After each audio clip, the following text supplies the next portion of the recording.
What is this? Get it! Get it!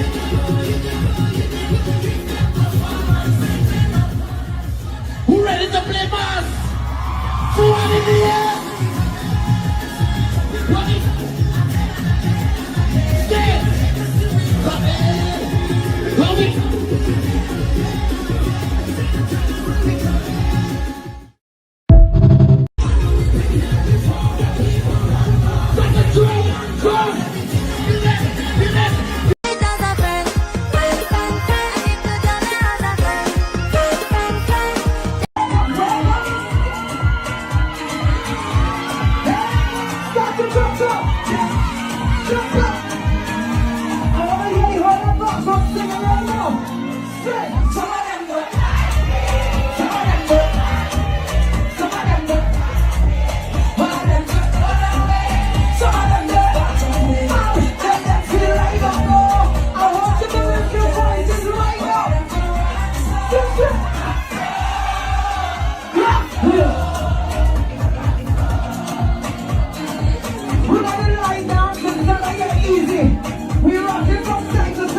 Good evening, good evening. I want to welcome everyone to the Yellow Rose Eco program on UNC USA. I have Mr. Ken Dalchen and Mr. Suman Singh with me. I want to wish everyone a happy Valentine's Day, and there's a lot of jumping up going on in Trinidad. Together with other things, our Minister of Energy is busy at work. In fact, I think he flew out today to Guyana to that energy conference. So we are working very steadfast in revitalizing the energy sector, and our minister is Mr. Dr. Munilal is very hard at work. He had to leave the carnival event and attend that conference in Guyana. He just came back from India, and Dr. Munilal is on the move in trying to reboot and revitalize our energy sector.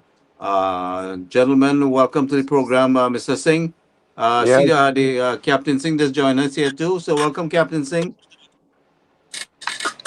okay.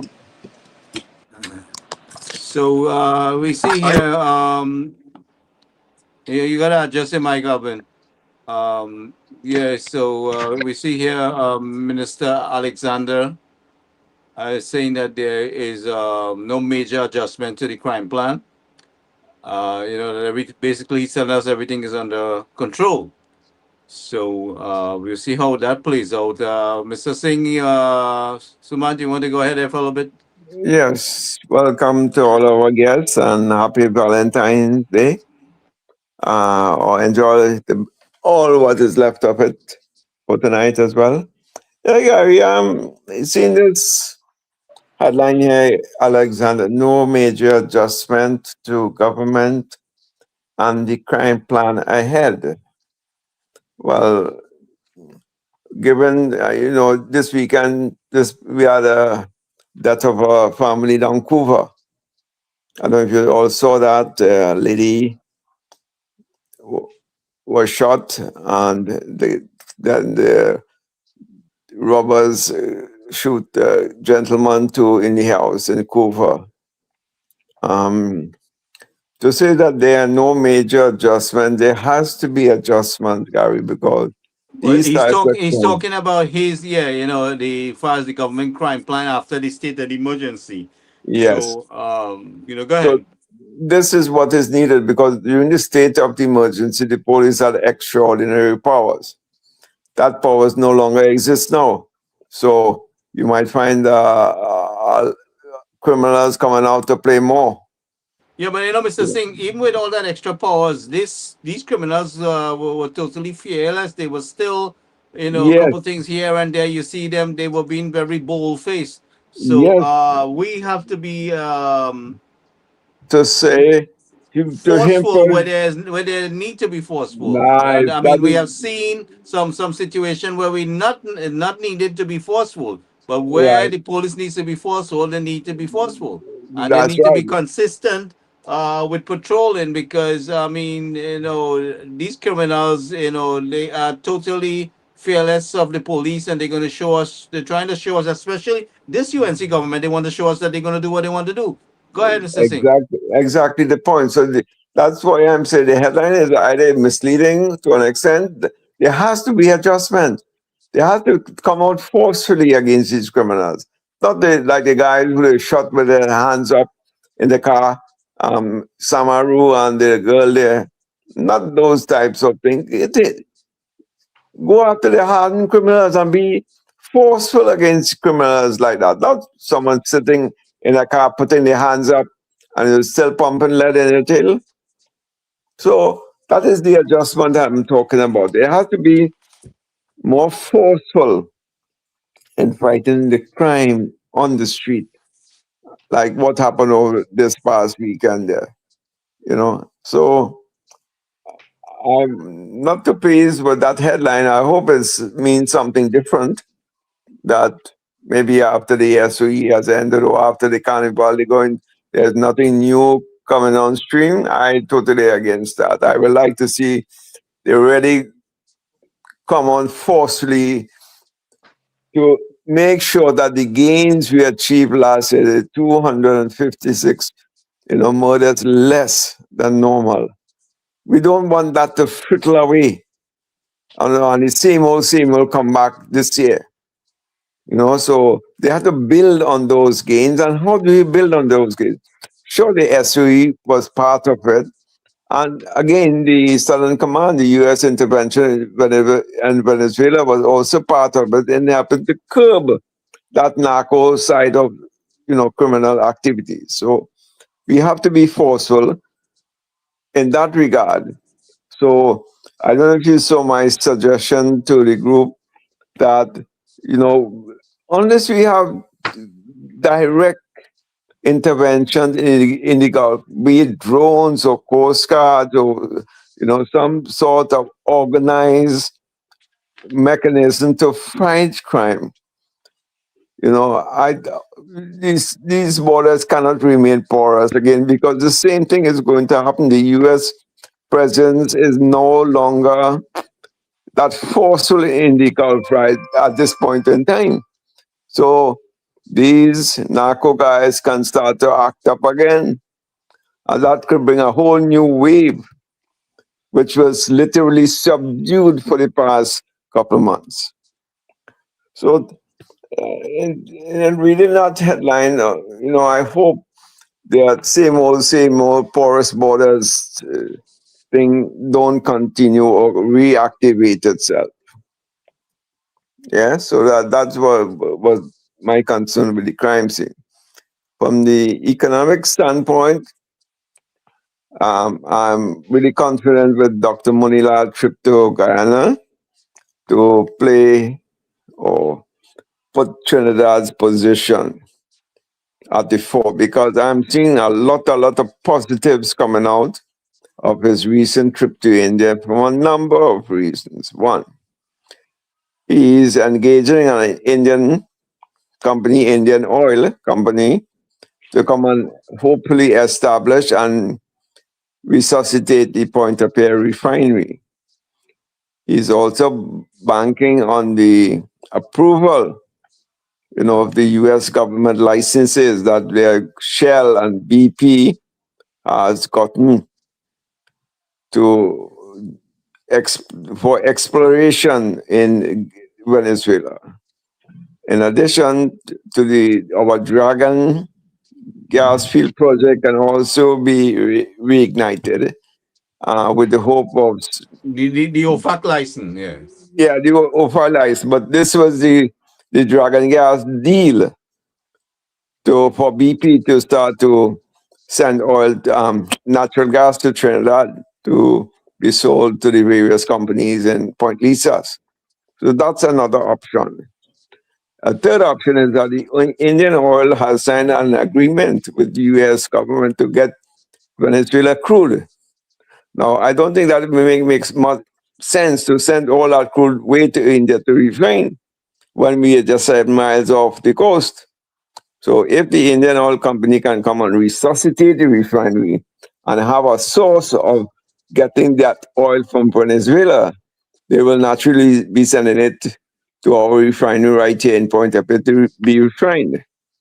In addition to that, once we get Shell and ExxonMobil to send their stuff to us as well, together with Guyanese oil, and that's where I think Dr. Manilal have gone to stress that, There's a big energy conference over there. Now, yes, so according and to the there's, article, Shell holds the interest in Dragon Gas, in the yes, Dragon Gas, right, field, and BP BP, holds an interest in the Manikin, right. Coquina, and cross-border gas field.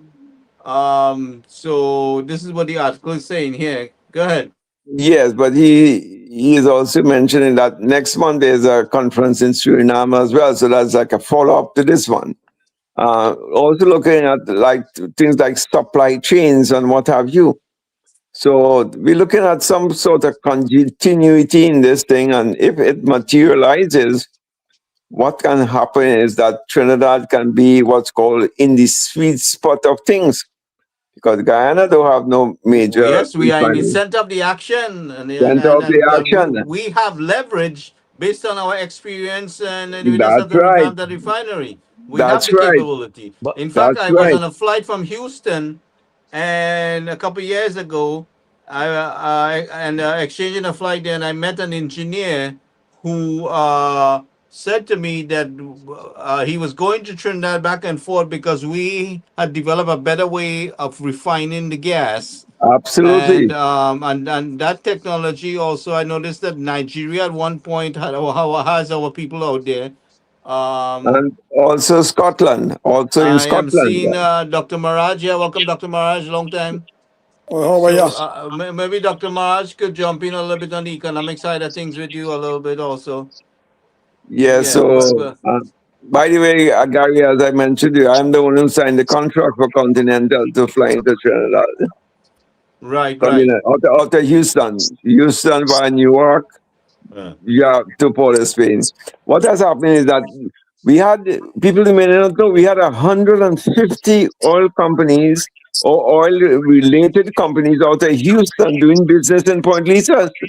I was Yeah, but amazed when, it's just exchanging a flight. I happened to sit with this guy, and he was sharing all this information. So yeah, it was very nice to know that we in Trinidad had developed how to say a strategy and of developing the oil and refining the oil that had the interests of the United States and other countries.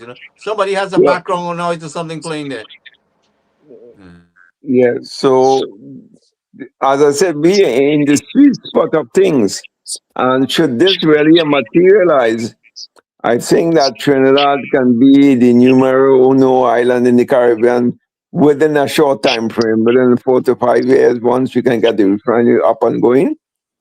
And once we can get the oil flowing towards the refinery for refining purposes, because the money, the money is made, more money is made, I should say, in the selling of refined products Yeah, than but in the I mean, exploration field. we have to upgrade the technology and the machinery involved with the refinery there. Now we have to advance it. We can't go the same level of things No because way, things no have moved way, on. no But way. as long as we get the refinery up and running where it needs to be, I think the rest is history. We're going to be right back up in things and making some good headway.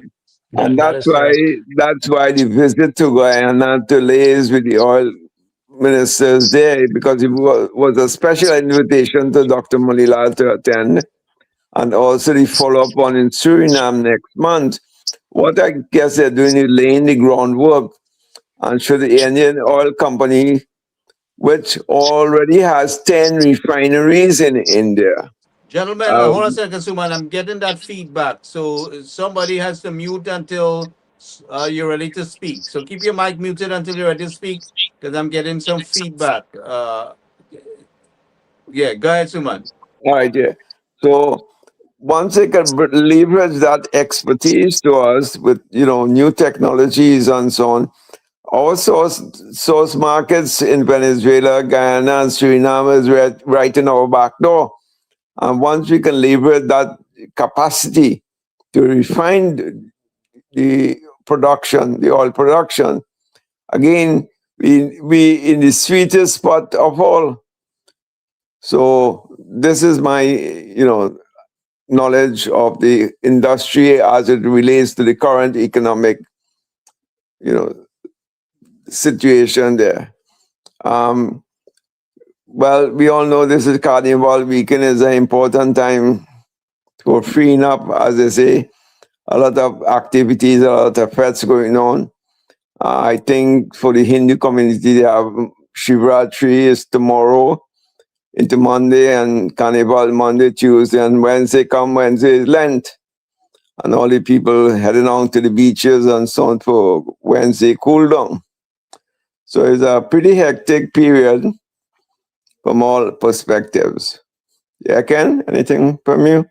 Yeah, Samad, you hit it the nail on the head there. Welcome to all the viewers, Dr. Mirage, Alvin. Um, you hit it on the head there. But let me just back up a little. You can hear me, Samad? Yeah, sure. Loud and Yeah. clear, my friend. But let me just back up a little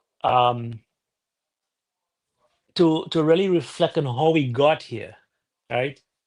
How we got here in the first place to a state of where the outlook is optimistic for Trinidad and Tobago. Now, that could have easily gone the opposite way, right? Correct. But we have to commend the Prime Minister for taking that calculated risk, right? And Yep. sort of facilitating the United States with all of their agreements and so forth, so far and whatnot, and let them do their thing with Venezuela, right? And we had an instrumental role, I want to say to that effect, right? We did benefit with some monitoring of our borders and so forth. We saw some interception of drugs, etc. But all in all, we Can built. you stick up in there? All this is against the backdrop, and the rest of the Caribbean were against us, and that's the critical Correct, point. correct. And I'm getting to that. So we have built an ally. We have strengthened that relationship and that bond with the US because it was reflected in the reduction of the tariff for some of our goods and services. While all of the rest of the Caribbean were ridiculing the prime minister, right? And saying zone of peace and all this nonsense, right? Yes. So we have to give credit where credit is deserved. And the prime minister deserved the utmost credit there for making that bold move, right? And then look at the visa restrictions also. That's it. That was That's the it. next win, right? So this is just icing on the cake. So there's a lot of success stories that we have to reflect back on and give credit where credit is deserved. The prime minister made the right move. We are definitely going to benefit. And I've always maintained that position, that optimistic position, right? Moving forward in a post Maduro regime, right? When he is gone, Venezuela, we always said Venezuela is going to get revived. The energy sector, democracy is going to be restored. The Venezuelan people can have their dignity and their respect and their country back, which is very, very important also. Let us not get lose sight of that because these people have been displaced. I think close to 8 million people fled because of political prosecution and so forth. So yeah, so it's a win-win situation for everyone involved here, not just us, but the Venezuelan people here who had to suffer a lot. So I think the prime minister, we have to definitely highlight as that success story there before we move forward. Now, moving forward, yes, We are seeing a lot of things happening. Dr. Monilal is heading off to Guyana. He was, I think, personally invited, according to the article and what you just mentioned, also personally invited by the energy minister there, right? Mhm. So we're looking forward to that also. Now, he just came back from India, right? There's some dialogue going on there with regards to the refinery and so forth. But keep in mind that India is the fourth largest economy and continuing to grow at a rapid rate, right? By 2030, their oil consumption per day would be somewhere close to about 7 million barrels a day, right? Up from about 5. So that Wow. also is a lot of potential there. And we have opened Well, up all of these dialogues. We tend to yeah. maintain a neutral and a good, strong partnership and relationship with all of these different countries, and we call them some of them are allies, right? You know, so I think there's a lot of stability in our region, and the outlook, the prospect is very, very optimistic moving forward. So now all of the chips are falling into place. I think that in next 5 years we'll start to see a boom. That Trinidad once experienced a boom, on energy boom, right? And we're going to attract a lot of investments. We're going to see job creation, and we're going to see our economy revive also. Providing we get a significant handle in the crime as well. And these have to go together because foreign direct investment, monies don't follow the crimes. They That is take correct. their investment out some other place. That That as is well as for foreign exchange repatriation are two main reasons why investors come or don't come to your destination. Tomorrow you hit the nail on the head there, right? That is very, very important. We have, no matter what we do, right? Yes. Energy or no energy, we have to keep this crime down to a minimum, right? We cannot have people running around there with high-powered rifles, shooting down people in broad daylight in front of their kids and stuff. That's a big no-no. So the Right. Minister of National Security, Roger Alexander, right, has a very, very important role in Trinidad there with ensuring that these numbers continue to drop, right, and that confidence is restored. The people have confidence in the TTPS, and that is earned. You don't just go in the shop and buy a pound of confidence. That is earned, right? That's right. And it comes with respect. If the people have no respect and they see that you're not impartial and you seem incompetent or unqualified for the job, right? Then we're going to lose respect. They're going to lose respect and you're going to lose confidence.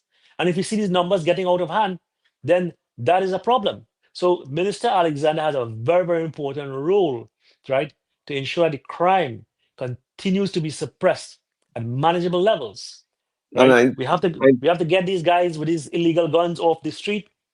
We have to ensure that the stand your ground legislation, right, is complemented with the FUL process, a much simpler, easier process where we can now arm our law-abiding citizens so that they can protect themselves, right? You know, um, so yeah, so that is important. That's a good point you made there. So I'm very optimistic moving forward. I saw an official visited Delcy Rodriguez, and they are going to start to now inject funds there and Mhm. rebuild the energy infrastructure there. Right. So very, very optimistic moving forward. I see a lot of good things happening, and the outlook is good. We have always maintained that from day one. When the US decided to take a position in the Caribbean there, right, and oust out Maduro. So we have Yeah. always been optimistic, and we've always supported that. So yes, Correct. Samad, go ahead. No, absolutely correct. And kudos have to go to the Prime Minister for Definitely. taking that calculated risk, as it was, because should that have not happened, or if it went the other way, the PNM will, UNC will have been cannon fodder for the PNM. That you would have been sure that we would have lost the next election. So We would this we is would we very, very calculated. Thank God it happened this way for the benefit of all, not only from that perspective, but also from our national perspective, given that 25% of our population in TNT has access to the US via passports, dual citizenship, and what have you.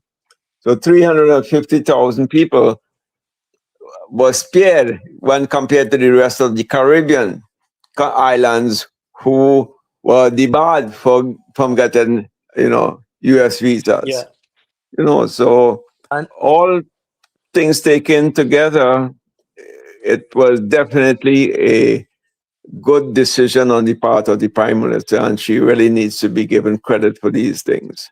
No wonder the press doesn't highlight it. You would not see an article to say something to the effect, "Oh, the Prime Minister, Madam Prime Minister, you made the right decision. You saved 350,000 trainees from ensuring that they do have access to visit US, for whatever activities or consequences that they may have to get into the US." And so on. You never see this thing. Thank God, Madam Prime Minister, for siding with President Trump so that we could bring some level of stability to the people of Venezuela. And by extension, Trinidad and Venezuelans in Trinidad as well. So you see, this is why I keep on saying, from day one, the UNC communications department needs to be strengthened tenfold or 20-fold and make sure these messages come out and the people know, hit this thing 24/7 on the head. Don't rely on the press or one or two editorials to strengthen these points. We have to do it ourselves. So, that is Dr. correct. Maraj? That is correct. Dr. Maraj, welcome, Dr. Maraj. Sure, Doc ain't going plain mass. Or the center pan. He's a pan man, Doc, we're not Okay. hearing you. Something wrong with your mic. Hold on. Yeah, okay, yeah, now, no, yet? Yeah? Yeah, Yeah, definitely. Yeah, I'm go ahead. hearing you. I'm hearing you. Yeah, okay. Well, I hear you guys talking about Carnival. That's nice. I always wanted to enjoy Carnival. I do. I went to Brooklyn a couple of times, they never went back a couple of years back, maybe 4 or 5 years, I never went. But because when I go to Brooklyn, really, not so great because there are a lot of people. It's just worse than, I don't know, in Trinidad have a lot of mass, but Brooklyn has a lot of people and a few mass in between that I get lost away. So you know what the hell you're doing there. You're hoping to have truck to pass by and it might hit in the distance coming and it's taking an hour to reach and all of that. Oh, no good at all. Yeah, then you could get swapped in a crowd over there and then you don't know where the hell to go in a crowd. You have to wait till the crowd die down. So especially if you have someone with you and you get lost in the crowd. A lot of people but no mask, so I don't know. Yeah. So I guess you guys talking about. I heard you talking about Mr. Dr. Munilal is in Guyana. I guess that's good news. But we still these are all. We are just in the periphery of issues. There's nothing certain about nothing yet. Everything is on the horizon, and everything is hopefully I got a hope, but hope is not. You all might be hoping, but hope is not a strategy. Definitely. Hope couldn't take it so far.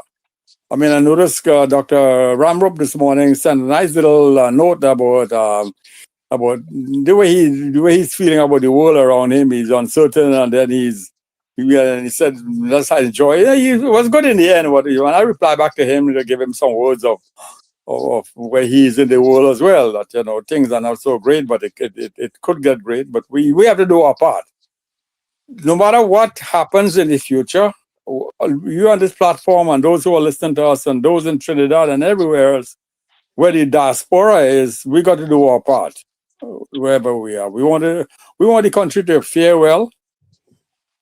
We want them to do. We know that they are. And I told Dr. Ramrup this morning that it seems as though Trinidad is on the upward swing. It is looking good, but there is mines along the way. I'm talking about, mines, war, mine plan, those hidden mines that you have along the way, that traps, in other words, mines that you'll hit. In today's world, we call them IED.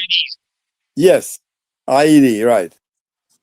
So, and we see just a side point before I get into more financial kind of stuff.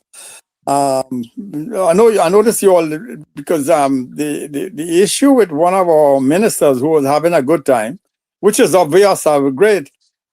Luckily, that didn't go anywhere, and the prime minister answered well when, like I said myself, the same thing.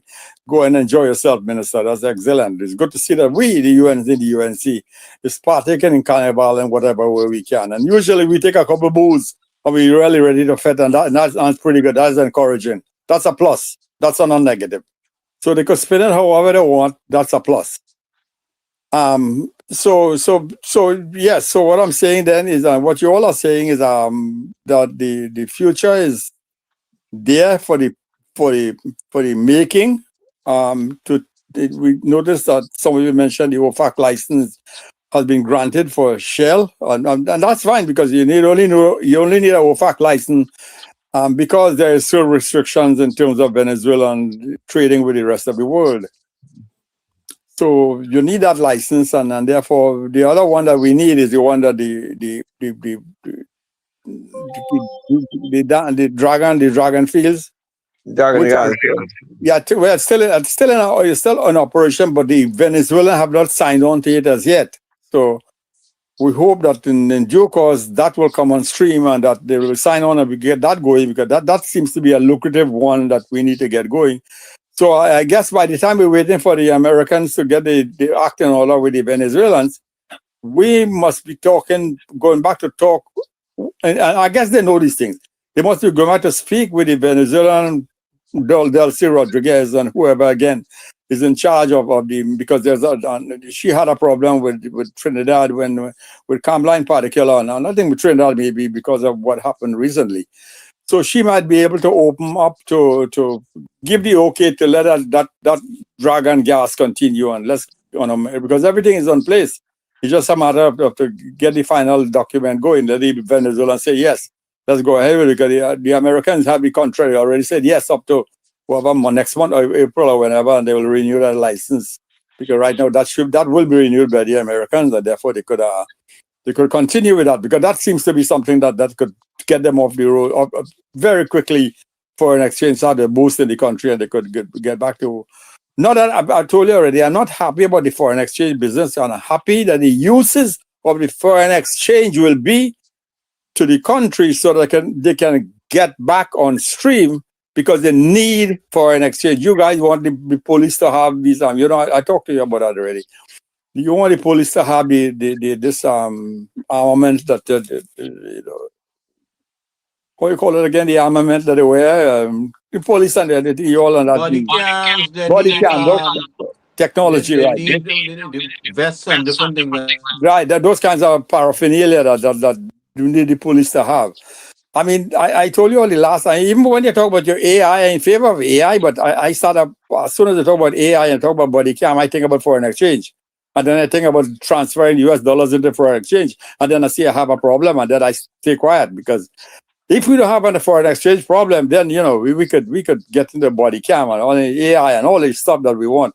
Because my thing is, Gary and Samantha and Ken, is that I would like to see technology being transferred to Trinidad rather than they using other people's things. And so that's why the other day I said when the computer thing is coming along for the schools, I thought they should set up some kind of a plant, maybe to assemble computers anywhere for the Caribbean, not only for Trinidad or Tobago, and because we giving them so much sale. 80,000 laptop is a big sale. Maybe what percent it might be from Dell or whoever they're taking it from. Somewhere down the road, Dr. Marsh. Yeah, it's 20,000 per year. 20,000 per year. Oh, okay.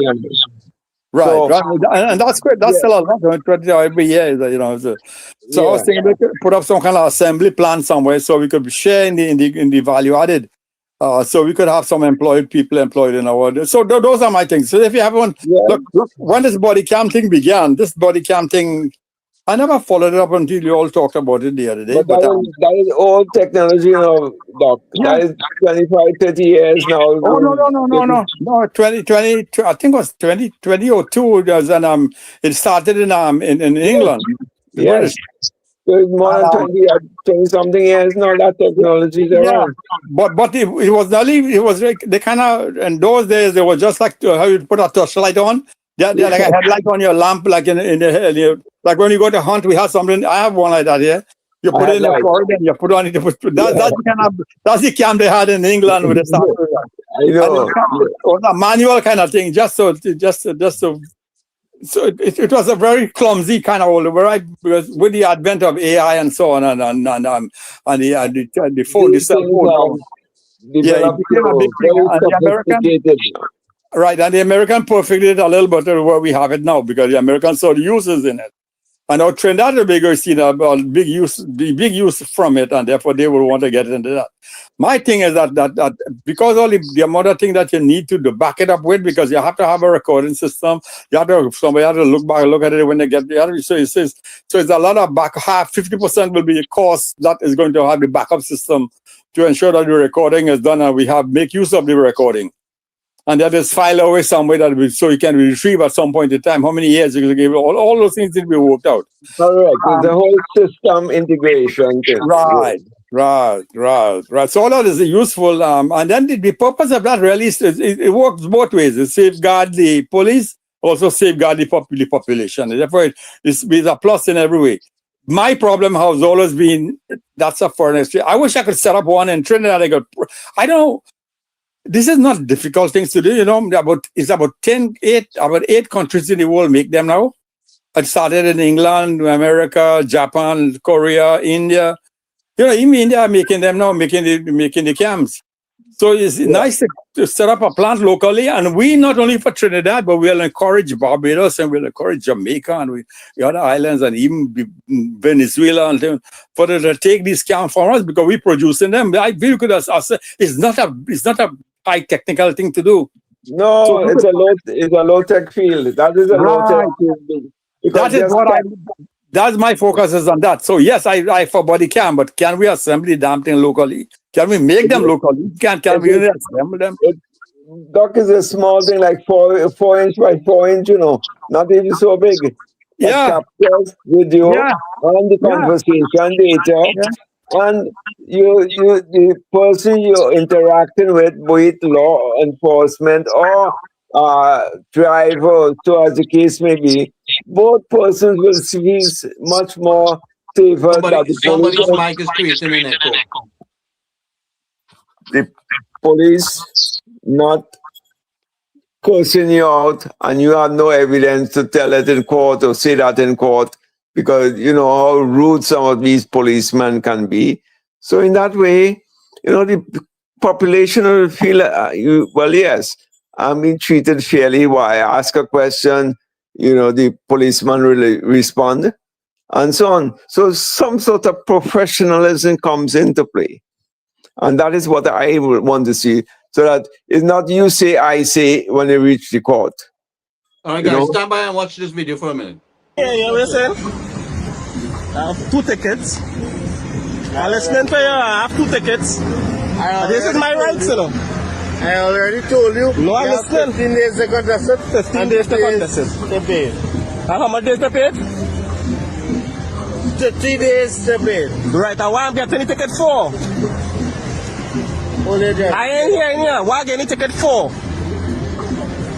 failing to draw to the closest side of the road and causing an unnecessary obstruction. So it's 2 different tickets.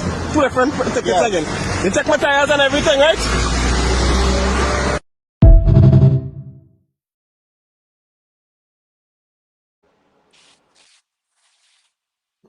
You guys notice anything? So the guy looked like he was probably his speech was a little Blurred. blurred, and he wasn't very fluent, and he didn't know what he wrote the ticket for when he was asked the question. Now the thing is, that's like a one-way street. The That's right. passenger of the vehicle who got the ticket, he's the one captured the evidence there. When the police also should have been engaged in his body cam, right? Right. Which should be normal. And again, look, we could be spinning top in mud here. At the end of the day, if you want to build confidence and respect, you got to get with the program. Wear these body cams. It wouldn't hurt, and it will only help.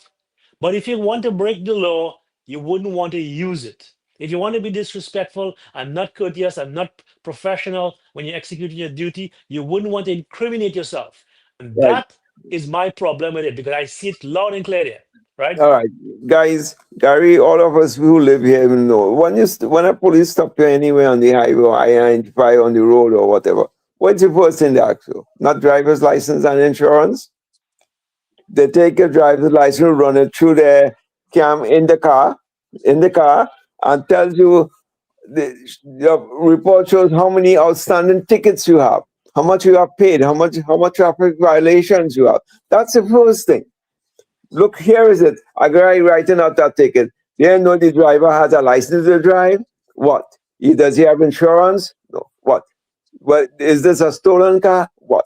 You know? So you have to be comprehensive when you're doing something like this.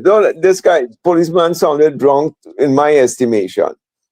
Right? He's mumbling his words. He ensured the charges, for the driver.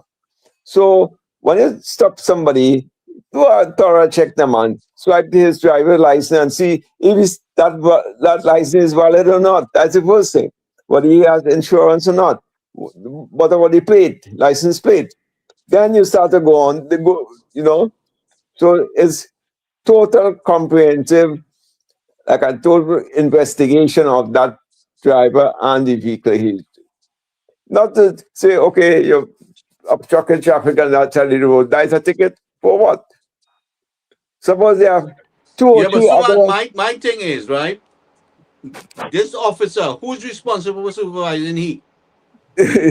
He's just walking in All right. prison. Yeah. I will On feel the job, confident. totally I- intoxicated. Yeah. Okay. I will feel confident, Gary, that when I stop So me, you see, when I talk about fire the whole administrative team, is Correct. because this kind of habit was continue. allowed to man. fester in the force. It didn't happen overnight, right? It happened, and it kind of to say it nurtured there, and this thing grow into what it is now. It didn't happen overnight. So, All right, and all these So- big supervisors, these big talks right now, all this happen under their nose. yes. And they are But aware of Gary, that. also, so man, let me just add one thing here to that Yeah. video. Go ahead. Now he wrote the ticket. He gave the guy the ticket, and he is about to break the law himself by going to a vehicle or motor vehicle, right? Getting behind the wheel while he's intoxicated. He's actually breaking the law there and endangering the lives of the public. Well, he looks like he's on foot. He looks like he's on foot. I don't think he's driving. But I Please. I think he's not going to walk back to the station. He probably has a vehicle, But regardless, he's not supposed to be on the job there in that state, right? If we have the body cam, we will Yeah. fix that problem, and many more. Once we have those body cams on these officers that are out and about interacting with the public, that is what we want, because it will address and fix a lot of things. We will see an increased level of service. Ken, we might need a breathalyzer attached to them too, boy. Yes. Well, Why not? Why not? but Why we not? have to start somewhere. We have to start somewhere and build on that, right? And I think the minister and the commission, everybody they need to get the act together and get these officers to wear their body cam, because it could only help versus hurt, right? Yeah, We have seen these videos from the public, and now the public is come under attack, and there's a great anomaly with the Justice Department and the COP, where they're saying one is saying you could get a lawyer within the TTPS saying pulling out a phone for a police officer. He stated that like if you're pulling a weapon or a gun, right? He should be. Let me correct that guy. As an attorney, he should rephrase that and say, hey, pulling out a phone to capture footage is your right. That is your right. What he is doing there, he's taking away your right to freedom of speech, and he should be ashamed of himself. right? First to begin with. And I'm going to call it as I say it. Eh? Who gets vexed, vexed. I really don't care. Now, moving forward, the justice, Frank C. Prasad, is saying use your phones to capture the video to help police and gather evidence. So that even when that comes to court, they will be able to review that because the police is not doing it. So who's going to No. capture the evidence? Yeah, And but now, go ahead. Ken, listen to something. You know, if you're behind a steering wheel, you cannot have a phone in your possession in your hands. Well, I can understand that. You know that. So how are you going to capture a picture? How are you going to? Once you could put the phone on a Suman, stand. a lot of people have the device to stand. hold Yes. your phone on your dash. on the steering on the little screen in front of you. Right, and you could Right. have that also. It's mounted. Then you could have that. Once Yeah, the vehicle stops, you could put but your not phone on, much, or you can make a call. but not much people. You cannot once you're behind the steering, you can't. That's So, so the let law. me let me stick up in there. The Let me law use needs your to word, be stick up in. changed. The Come on, let me stick law, up in there. yeah, Right. If I'm driving down the road and somebody or myself, I'm feeling like I'm getting a heart attack, I'm gonna black out. You expect me to wait and waste precious time to pull aside a safe place and then try to call? I'm trying to yeah, call 911 right away. I'm at this person's exit here. I'm gonna get a heart attack. Please call me, or get my location. I'm gonna black out. yeah. I have my indicator on. Right, So we right. have to think. We have to The, expand that thought on all of this, right? yes, And don't the just paint it law with has to with a be broad brush. the law has to be changed to accommodate that because some policemen are so stupid. Sorry to say it, and some magistrates go along with that stupidity. That they don't want to hear no excuses. Were you using your phone while you were behind the steering? Once the answer is yes, they make the decision. Yeah, they will have cops like that.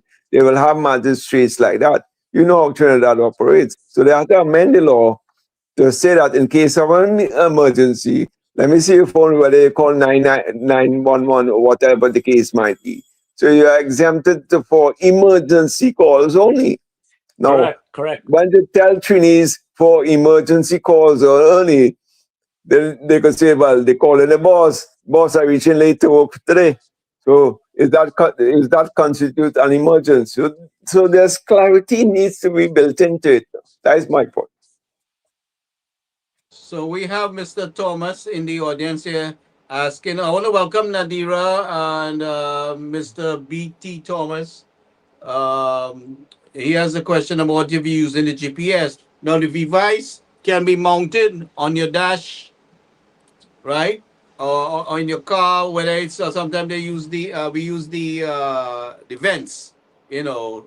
It depends on what or you could use the where the cup holder is. You have something that you could Yep. put there too. So I Yep. see the Ministry of Transportation is looking at reviewing certain things and trying to put certain things in place in reference to these things. Yes. And they're more focusing on people doing live stream while driving. We have seen quite a bit of that. But But you gotta be specific with that. if your phone is mounted, right? There has to be some kind of parameters where this is dealt with. Gary, nowadays they're making cars with screens that are built in, Yeah. and you have to interact with the screen, Exactly. right? The Tesla car has a big screen like a TV in it, and you have to press buttons and interact with that thing, you know. But again, the phone. And Look, I agree. you could send a text with voice, Yes. with a Your voice note. Yeah. your Transfer navigation it to is text. it's built into the navigation system in the vehicles. All my car driving now it has one of those. Your phone, everything is Now, hooked up to it. let's come back to the law now, right? The law that's being proposed. Now, yes, I agree that there are some of these TikTokers and stuff, they're driving with the phone in their hand and they're very distracted. That's worse than a drunk driver. And they are endangering the lives of people, innocent people. Correct. So this thing has to be well thought of, well Mhm. vetted, and they need to go out for some consultation with transportation engineers also. We need to talk about reaction time, right? Because definitely if you're looking at your screen and you're moving down a road at 60 miles an hour, right? 5 seconds, you already hit a car, kill somebody already, right? Mhm. So we have to get the consultation. This has to be well vetted. It just cannot be a one broad brush and we painting everything at no screens on cars and all sort of stuff. Because now the police now, they have to interpret that. They just come in and see a screen there and say, okay, that screen is on, whether it's built in or not, we're giving you a ticket for that. Right? And we see a lot because we're going to see a lot of foolishness. So Correct. again, it has to be very simple, very explicit, no gray areas, and very clear and very enforceable. So yeah, but I think it's a good legislation, but it has to we need to put some thought to it because people are getting very distracted with their phones when they're driving, they're texting all sorts of nonsense with the TikTok and the live Mm-hmm. streaming and all this sort of stuff. So we got to look at it both ways. Yep. I think it's good, but it needs to get some consultation, to really make it effective. Right. Yeah. So then, Mr. Thomas here is asking again about the dash cams. A lot of us have dash cams mounted on our vehicles also. So I mean, But that's fine. there has to be consultation how they go about this, and you cannot conduct business anyway as arrogant as the PNM has done. Yeah. All right, that people change government, they wanted better governance, and so we cannot operate with arrogance. And so these are things that we Gary, have to once really. it's mounted on the screen, it's fine, right? Because you know what? I sometimes when I'm in Trinidad, I need ways to find my way around. And I Yeah. have to Yeah. see where I'm going because I'm gonna But, get lost. right, and you also have audio with the GPS, so you could listen. Yeah, so you need to mount it. If I'm holding it in my hand, that's a problem, right? But if it's mounted and it's fixed on the dash there, and you're using it to assist you with your driving, ways or mapping, everything is electronic now. We don't have a hard copy of a map in our hand, That's right? what I'm saying. They It's all can electronic. is all in the navigation system now. It is have your music, your phone, your cam, what have you. Even the Go detection ahead, Dr. phone. Marajo, Captain Singh, you guys want to jump in?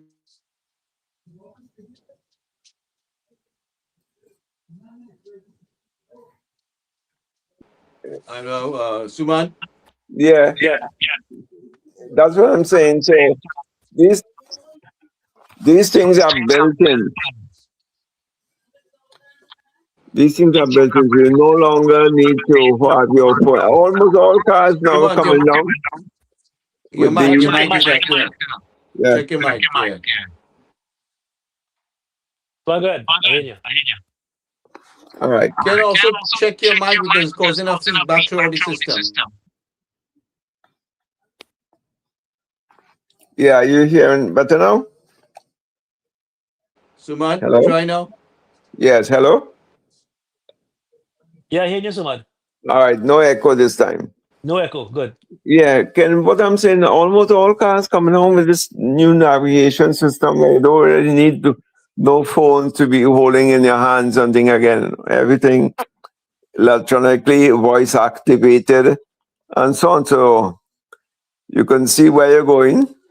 You can capture everything on the move. You can play your music. You can make calls and what have you. So as how they're going to frame that legislation, I don't know. But I guess the basic things remain same. Driver has to be alert at any given point in time. You can't be texting and driving, Yeah, or you can't correct. be dialing phones. So its concentration needs to be done. If you're dialing an emergency number 911 or whatever 888 or 866 or what have you, and these are emergency numbers or some fire services or police or what have you, you should be exempted from that.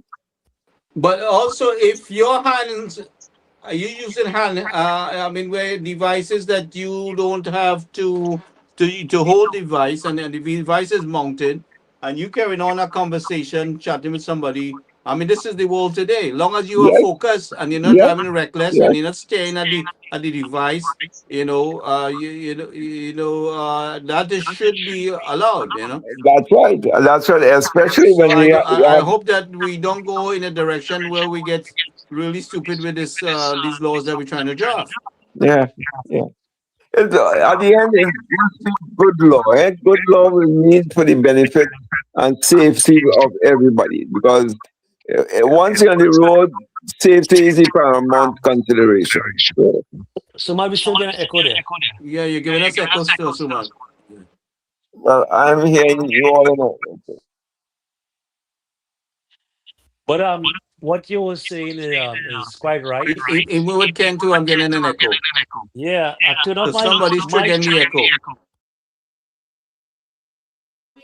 Gary, try yours. Mute the yeah, somebody desktop. Mute your phone until you're ready to talk. All right, go ahead, Suman. Yes, at the end, Gary, we all need good law. As I'm saying, good law is what? Good law is for the benefit of my personal safety and security as well as for the police. We should be fair about this. If we break in the law, we have to face the consequences. If not, tell me what is wrong. If I'm dialing, I don't have a navigation system in my car, but I can take up my phone and dial 911 because someone is getting a heart attack. Well, there must be consideration has to be given for these things. So what I'm saying, good law has to predominate. I want to be secure and safe on the road, that I don't want someone who is texting on the highway to come and run into my vehicle in the back. So that's what I'm advocating, just good law for the benefits and But safety. making the law and setting up the mechanism to monitor the what's taking place, is another thing. I mean, you have to put things in place where you are maintaining the how to say consistency, an efficiency in that you are implementing the law, but the law also needs enforcement and it needs the resources to enforce that. And to observe the surveillance is necessary. Whether you want to mount a camera under the highway or how you want to do this, but there has to be things in place. Yes. And what about you? I understand in Trinidad they have a lot of security lights at these stoplights all around the island. What came out of that? How many are functional? What sort of data is collected?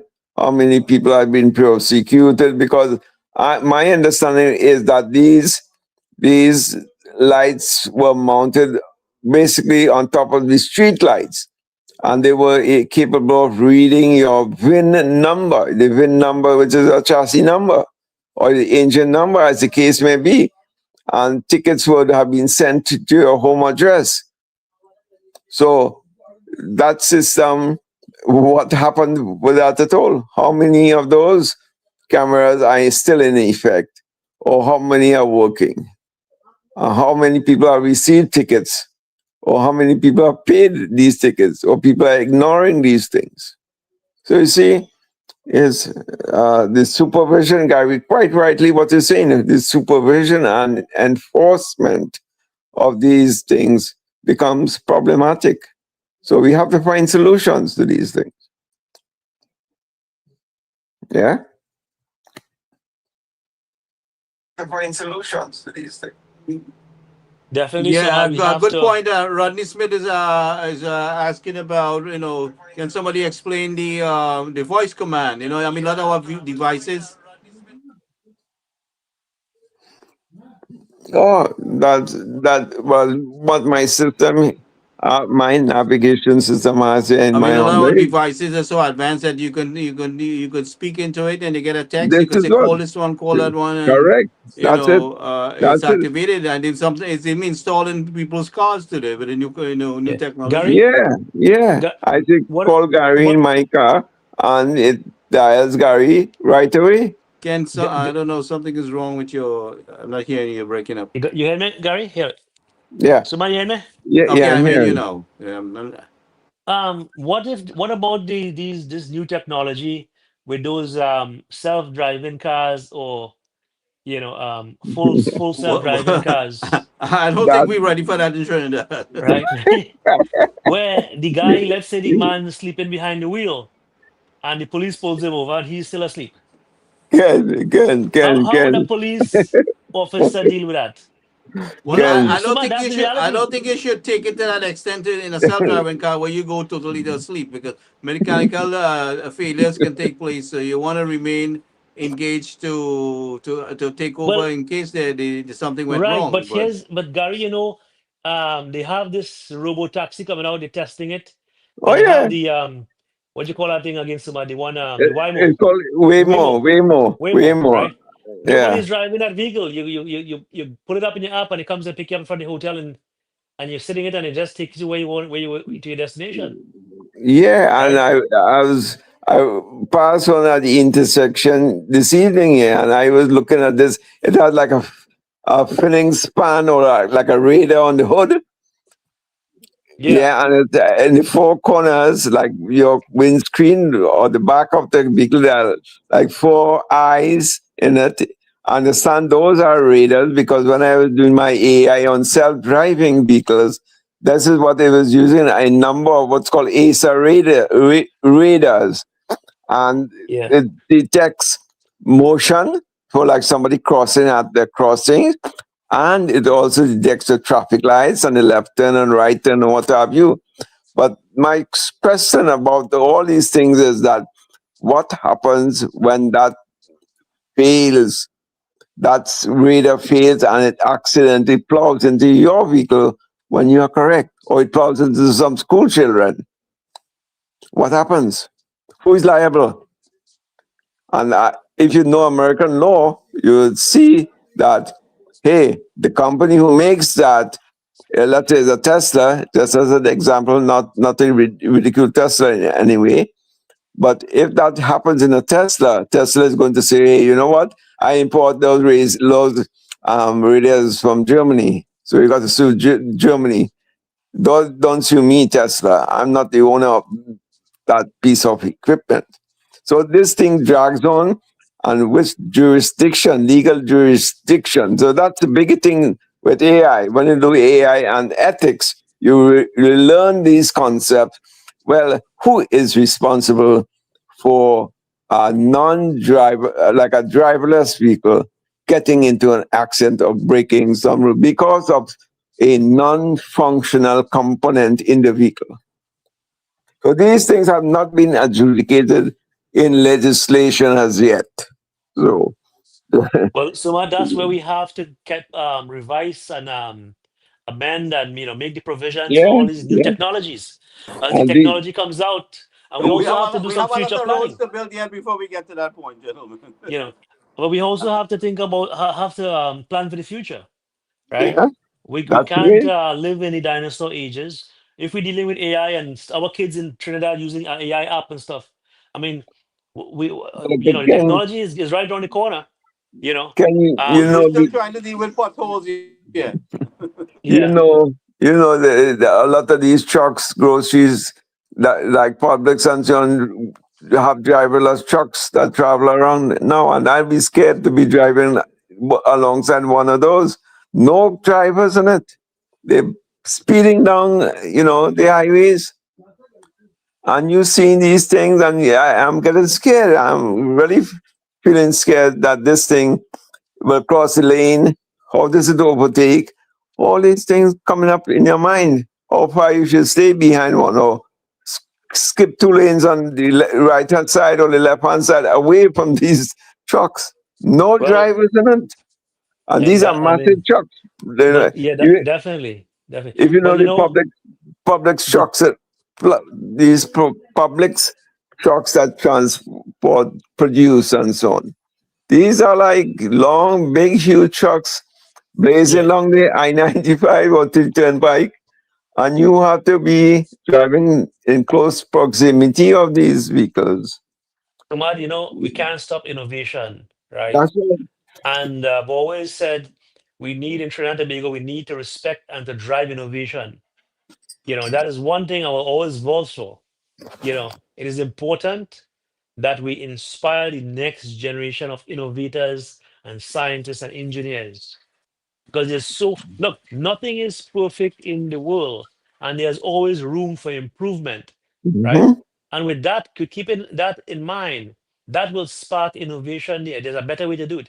Someone came up with something, there's always a better way to do it, right? Or to Obviously. improve on it. Yeah, So we true. can't just outright reject the technology, but we have to embrace it because that's going to dictate our lives.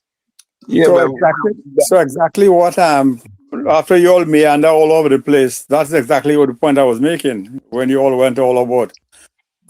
Because my thing when I mentioned the body cam, you left me behind when I was talking about can we invent a body cam for all West Indian people, for ourselves and the West Indies.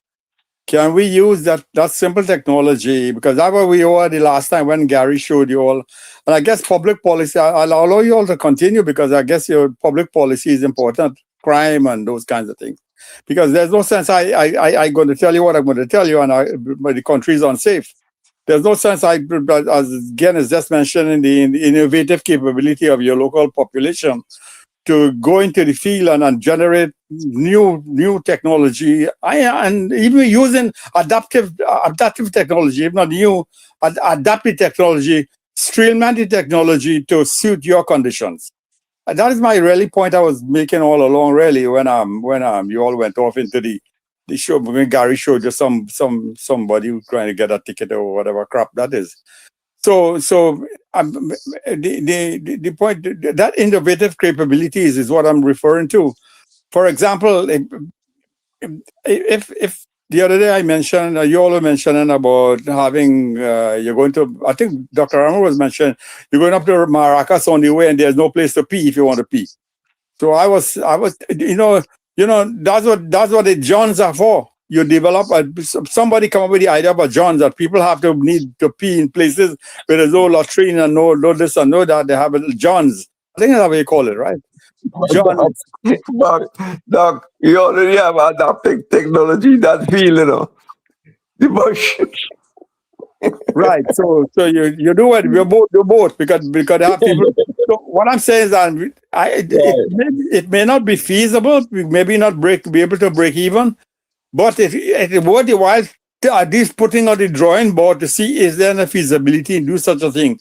So in the meantime, while the government sets up, the guy would want them to set up the infrastructure so that water is available up in the mountains of Trinidad. In the meantime, some entrepreneur will develop, like Ken has mentioned, and some entrepreneur will develop some kind of system where they will have someone to use this facility and charge them or whatever fee, see whatever we could come up with, break even I'm talking about.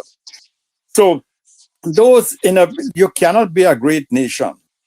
And while you all was talking, my mind was going through a lot of things like what you all are saying, and looking back to see a country like Israel, which is only twice the size of Jamaica, which is about 4 times the size of Trinidad, that they make and invent so many things. Yes. So it is with Belgium. Belgium is a country just the size of Trinidad, a little larger, and they invent and make. So in fact, Belgium have ruled the country for quite a while. They were in the world. They had seamanship, and so even though our size could be small, Trinidad could be great if you allow I say this and I'm repeating it. If you allow yourself to be tied up with the Western Islands and you want to move to mediocrity, you will not be a great nation.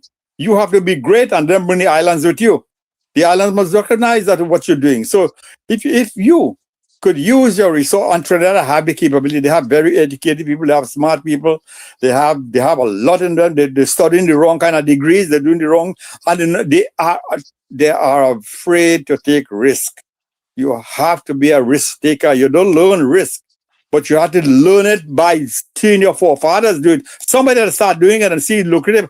And all the government has to do is to create the environment so that people will be willing to take the chances.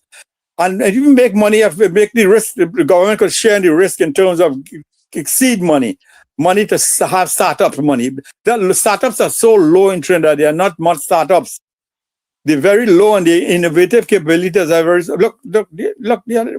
What do you think when the current is talking about, he's talking about the other day? They're talking about disequilibrium. Them economists have a way of saying all kind of things that doesn't make sense in the real world. But he's really saying this is about demand and supply. This is about financing.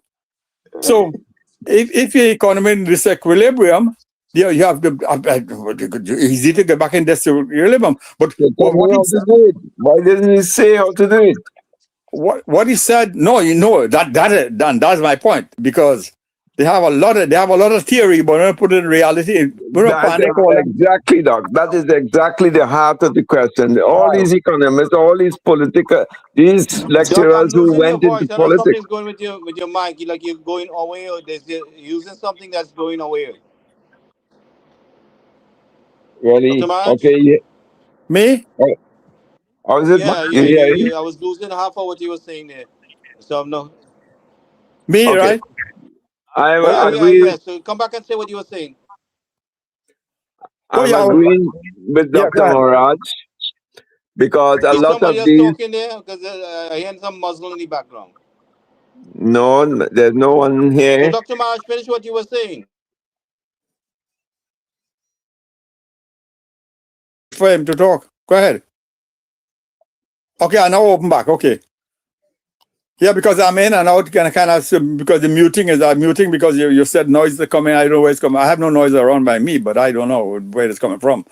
I mean, I hear you all loud and clear. Sometimes I hear a little bit of noise in the background, but most of the time I'm hearing you all loud and clear. We're hearing you good. So go ahead and finish what you were saying now. Right. So all these things, all these things that you all are mentioning, really, and our people are educated enough, but they don't take risk. They are not risk takers. And the reason for that is because they have learned over years to depend on somebody else to do it for them. Somebody who would do so and so, who would do this so and so. We mentioned this the other day. I mean, I talk about this. When something happens in Trinidad, they're looking to say, oh God, why don't they so and so? Who they? Who is the they? Why don't they do so and so? Who they? Oh, the government now. A bunch of smart men and opportunists. They want to write somebody back. Right. So you're walking around the savannah and a dog pee somewhere. You could put up a little note and say, no dog. Tether your dog, whatever, control your dog, curb your dog. You don't have to call the government, call the police, call 911. You would put up a little sign saying, don't litter on this, don't do this, don't do that. The people themselves don't do things for themselves. You have to start by doing, what can I do? What Ashford Maharaj can do to better the situation? What can I do to make money? So I hear you all want to bring, I made the point very, very early, a few months back, when I said that, the civil servants will be getting a bulk of money just now, and they're lucky to space it out a little bit. What are the business people doing to create a market so that when this money comes out, they have the goods on the shelf, the inventory is backed up so they can take the goods off the shelf? No, what they will do is jack the price up and make a huge profit because the civil servants get the money. You don't build a great, you cannot be a great country when you do these kinds of things. You cannot be a great country depending on everybody for everything. Well, in that context, right, we are lacking the enforcement to control that. You know that? Yeah. But that's what I'm saying. Where are the things in place to encourage me to come back to Trinidad to make an investment? I had a friend who went to Trinidad. He went to Kenya with it, though. A nice black boy, nice friend of mine, Afro-Trinidadian boy from Aruca. He went and invested in Kenya because he went to Trinidad, whatever it fell out in the PNM days. What happened, I don't know what happened. But he went back eventually. Right now, he went to Kenya and did some investments instead of Trinidad. Just like I said, I could have gone to Trinidad and invested, but I went to Florida instead. Why? Because I'm afraid of some of you. I thought when you all went up on the crime, I thought it was excellent. But if you're talking about crime, you got to tell me what is crime? How is that affecting me as a business person, as an individual? And you're kind of doing that anyway. What I'm saying is that everything has to tie back into where's the money. Look, money talks and bullshit walks. So I said that many times, and that's what Winston Buchanan was talking the other about money. But he did, and I think Cement was also realizing this. Trinidad. Winston Buchanan didn't open him out when the PNM for the last 10 years. Winston Buchanan should have opened him out then. No, because he said something which is, I don't know why they published that, because some years ago when I said something similar, they didn't publish that, but they take it off. Because anytime you talk about there's a liquidity in the banking system, or that you people supposed to pull their money out. Because you're talking about illiquidity in the banking system, meaning the bank, there'll be a run on the bank pretty soon. And you publishing that, and they publishing it twice. They publish it in October and they publish it again.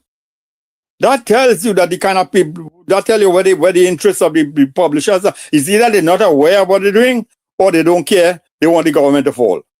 Right, so Doc, I want you to hold that point there, and I want you to continue what you're saying, right? So remember, a lot of people when Basi Pandey won government, and they see things were progressing, Basi and they turn around the country within 6 months economically, and a lot of people run back home, right? Yes. I mean, we don't want to find ourselves in that same predicament where PNM comes back and take power, and all of us have to run for our life because the family being kidnapped and everything going to hell. Right. So go ahead. You're on point with what you're saying there. Go ahead. Yes, and that's exactly what I'm saying. That when you're all talking about the crime and the situation, and they show me the thing about the policeman who was not so. Somebody mentioned that. But all of this is being done because we want to have civil society. So us can feel comfortable, and investors who could come from abroad can see a policeman giving a ticket and he's doing it very professional. He's doing it so they can say, this is a good, we're really getting somewhere. But if you see that kind of behavior, giving a ticket, and you are using it because using an example, not what you all are using it for. I'm using it to tell you how it's reflecting badly in terms of our investors and visitors who are in the country. So first of all, your population is very disrespected to the police because that guy talked about. I'm making this point because I didn't want to get into that kind of discussion because that's I left policing a long time ago, and I'm no lawyer and never wanted to be a lawyer. Well, at that time I was not anymore. So I'm saying this thing because our society need to grow up. You know, they're not growing up. You already stink and dirty, but you want to have a color. So band means what kind of innovativeness that is? What kind of greatness that is? That you want to have a band called Dirty and Stink, and then you're already dirty and stink in your behavior, especially. So why are you going? Where are you all going?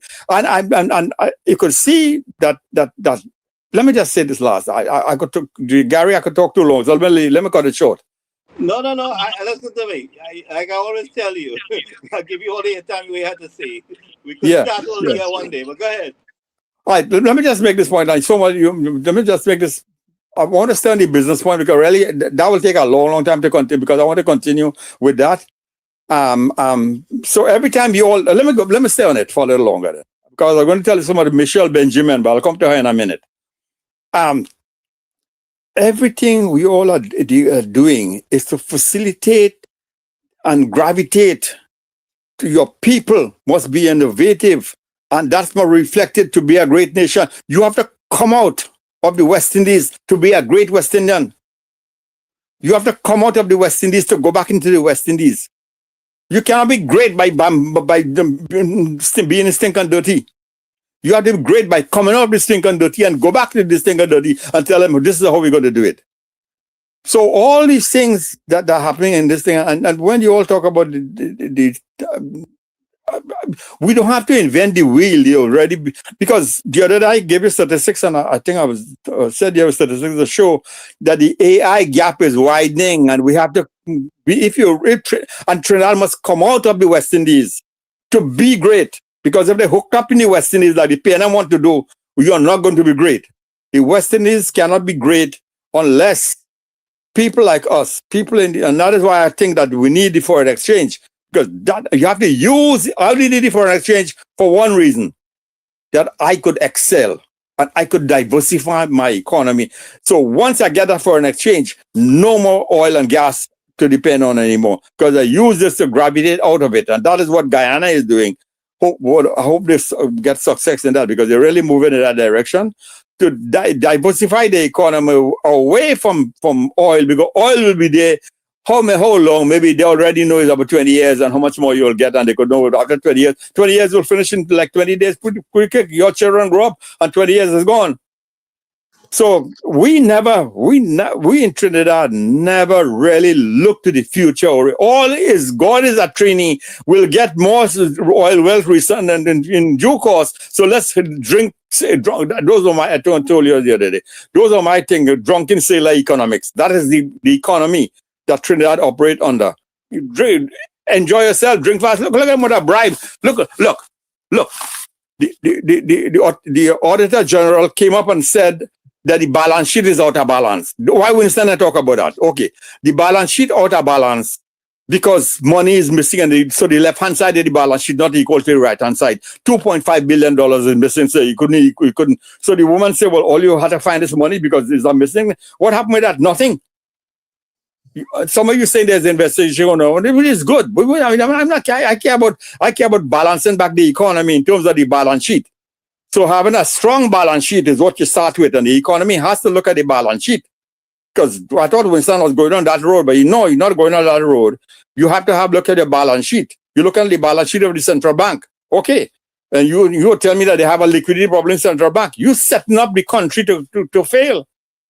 Because as soon as people hear that they start pulling out, investors will, it's a good thing nobody and take them on seriously. Because investors are pulling money out, whoever have investment in Trinidad, because you had the liquidity in the system. The banking system is you want to make the conversion. When I invest in Trinidad, I will buy Trinidad money and I'll give them my US dollars. When I'm ready to go back, I want back my US dollars, and here's the Trinidad money, I go back with my money. So if they're ready to pull it for an exchange out, your country is going to fall. And I don't know why they it's a good thing nobody maybe didn't believe what they said, right? Because the second time he's saying it, and the second time it's not he saying it, they're reporting the second time. As though the country, first time they didn't hear, the second time they're reporting it. So I want to stick to the point, tell you that we could be a great nation, but the government, this government is well placed to create the necessary condition so that entrepreneurs can develop and excel. And that is a good thing when they said, so let me make this point. Let me make this point. So that many of the companies in Trinidad, like TNTech and whoever again, depend on the subsidized gas. And the NG says we're not subsidizing gas anymore. So therefore the company says, you know what? If you're not subsidizing anymore, we can't perform. And we're going to raise the price across the board. So what kind of company you have that you are being subsidized and you're not saying, you know, what about if my subsidizers pull their money out or they don't want to subsidize anymore? What should I do? So you didn't have a stress test going on all the time? How you all could depend on government for so long? So when your society, your individuals are depending on your government and the business depending on your government at the same time, you are a failed state or you are a failing state.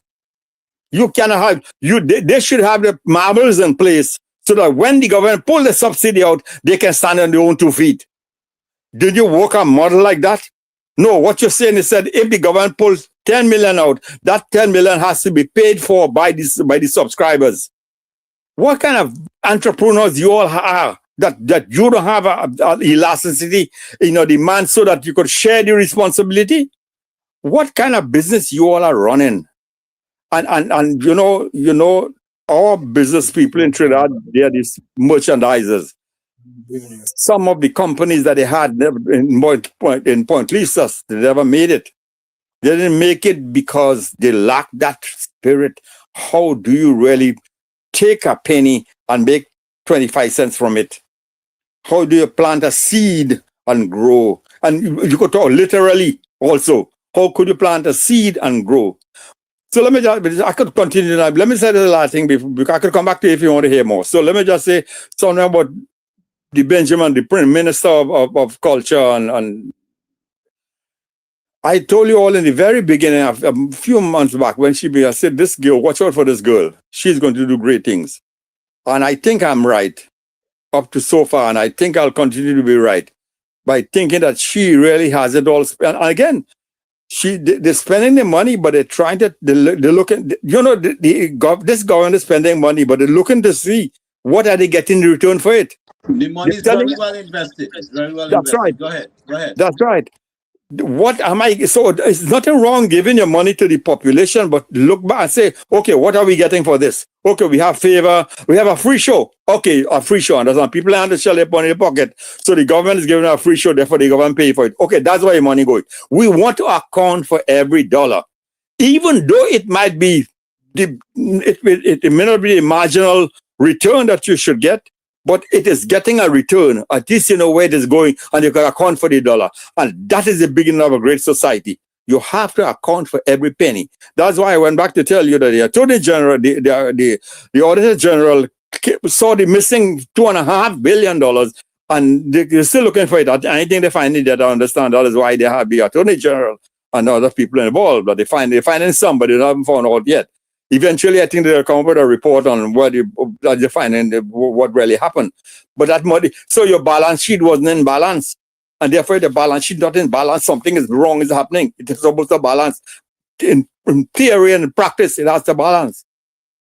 So if you're still missing some money, therefore, the only way it doesn't balance is when money is on account, because you did things and you never account for it. You couldn't account for it.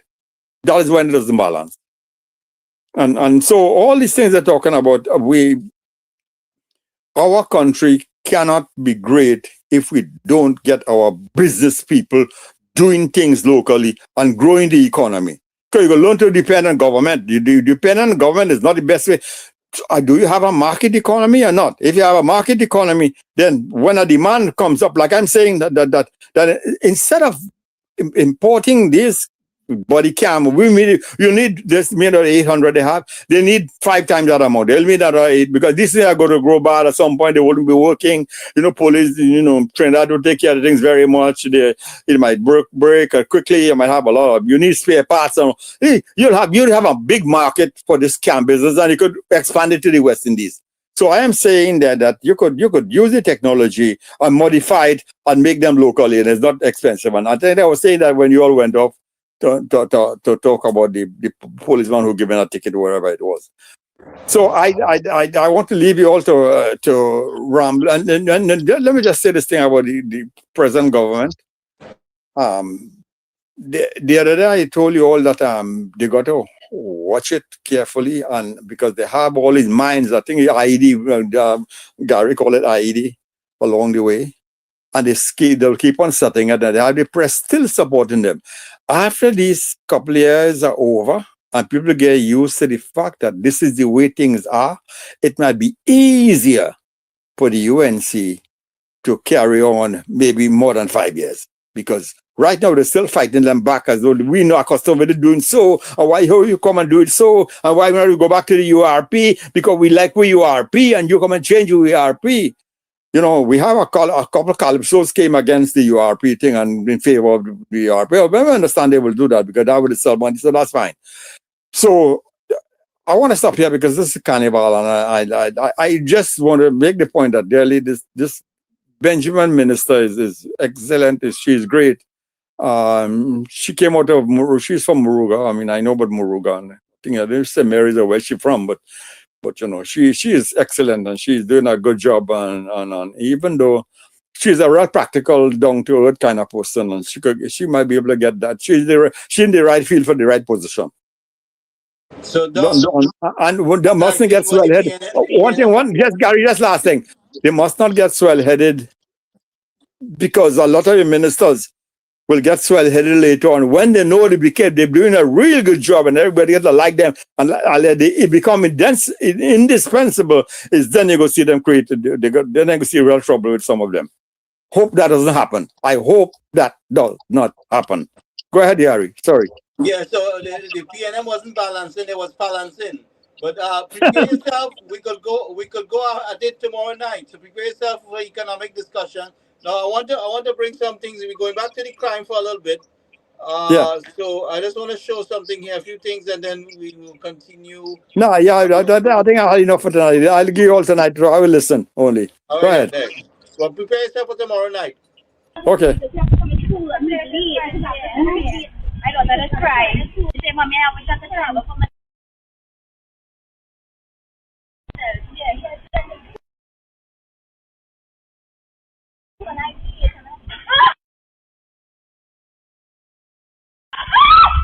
Hey! Just like that?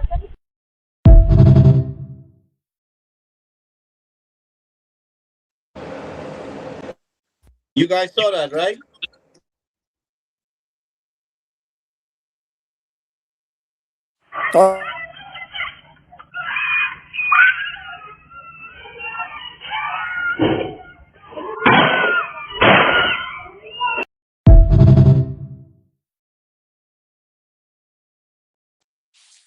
So we have children playing, right? And the other one is where some people got out someplace there and they was ambushed. But here we have children playing in a little park and gunfire break out, right? It's not them fellas playing stick 'em up with real guns. They're not like back in the days when we were playing with a piece of wood.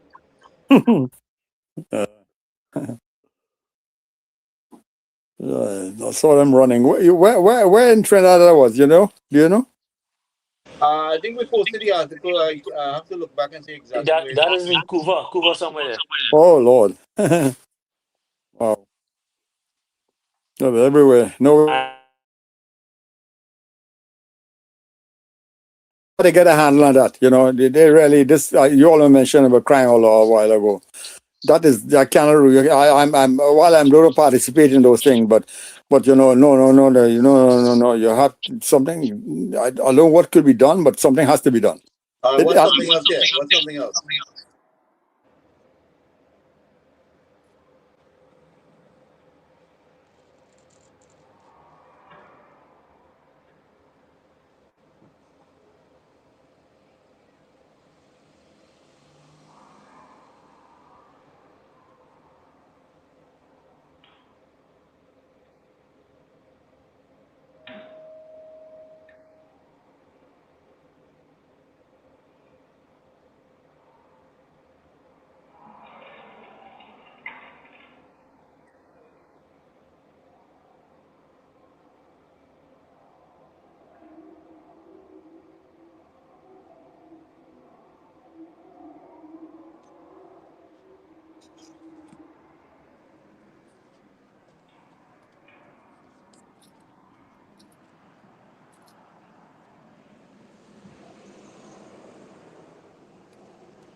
That's a stolen car, isn't it? Yeah, basically, so you use some kind of device to get in there, and Yeah. like a Slim Jim or something. You know, this is exactly like what I'm saying. Really, you know, our people need to say, you know what, that is not mine, and I don't want it. See that wallet that fell on the ground there? That fell from that gentleman's pocket. Call him out. Yeah, look, your wallet fall. You cannot be a great nation when you want to teach people things. You cannot be a great nation when you're taking things that doesn't belong to you without permission. How could you be great? You'll never be great. And that is why people in Trinidad have to, if you want to be great, you have to keep on doing the correct things. When would you start doing why would you confiscate people things that doesn't belong to you? Why would you go into somebody's avocado tree and pick out the avocado and next day it shows up into a market? That is not yours. If you want to have to somebody, plant a tree and 10 years time you're going to get avocado. When are we going to think along those lines? And that's simpler. That was the ABC, you know. Our parents thought that we were along the line, we lost it along the way. Where did we go wrong? And could we ever come back to those days? Not like it was, but a modification of what today is. That this guy went to steal. Think about you stealing somebody's car. This has an owner. This guy must have had his place of work. He gone to work. He's going to go home now. When he come with the car now there, we're going to go home. Maybe he didn't have enough change to take to a higher taxi or to take a bus. Because you take your car and park it up, you don't come out and don't find your car. You expect to find it. When are you going to learn that? In fact, I don't know. You're looking at the crime and then you're saying, is there an end to all of this? That was before you showed it, Gary. That's the point I was making. Is there a time to come when we could correct this, or are we going to be a failed state? Because failed state doesn't mean financially alone. Failed state would mean you cannot live in this society comfortably. You cannot live at all because you're looking over your shoulder all the time. What kind of state that is? That's a failing state. That's a fragile state. We will provide a safe carnival, right? And then everything go back to normal. Yeah, Right. So Right. the what we need to do is to keep the police fully engaged, just like how we just said the carnival method. Right, the carnival Right. model. Yeah. All right, Yeah. and they had to remain fully engaged and patrolling. But some Yeah. of them, become big boys, and you can't tell them what to do. And I mean, how are we really managing the police force, and how are we really utilizing the men? How are we deploying them?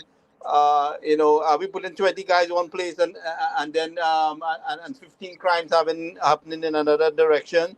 How are we deploying the team? I mean, how are we really utilizing? And that's I have a lot of questions on that. Mm-hmm. So I expect that this commissioner by after the carnival that they covered some different plan, because now that the SOE is not there, we shouldn't go back to no SOE. They should be carnival modeling. That's why I was saying the carnival model the other day, and then they come up with the SOE. They should try the carnival model. The damn police is managing and supervising the force in the way that it should be. We will get something done. Correct. That's the point, Gary. The management of the police force. And to hear the minister, that headline you put up when the show started, no major amendments to the policing after. That is so backward. That is so backward. I think that statement is so backward. That is the point I'm making. What was that point, Gary? What was that point, Sumit? No, the minister is saying that there is no major amendment to policing going forward. I'm not hearing these guys properly at all. Okay, let me shut up and come back. Okay. Well, all you have to do is to hold them for results. Whatever model he is using. If you say that you're going to continue what you're doing and you're still having all this crime, well, it's time for you to ship out. And that's my comment. Yeah. Shape out, man. There's a lot of things you need to do. Don't say that, SOE has ended it. And there's not much amendments to be done. There's a lot of work to be done, including the management of the police service, including the cop himself, including the FUL licensing process, and so on. There's a lot of work to be done. Yeah. And time is not against, time is against them. Man, 3 more years, No, they have to get this thing fixed in 6 months. You can't wait for crime. You can't. Another crime is too many. You already have too many crimes. You can't wait no months. You have to wait 3 months, no months. You have no time. This is the point. All the gains we made last year, the 256 less murders, all that has evaporated. It goes back to square one because of the failure of those responsible for crime. So all the gains we made last year in trying to bring this thing under control, 42% less crime. All these things are going to whittle away. And the same old going to persist.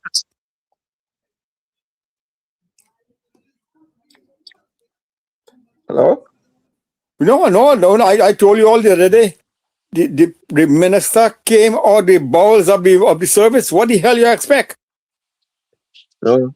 Yeah. But he has to say, you know what?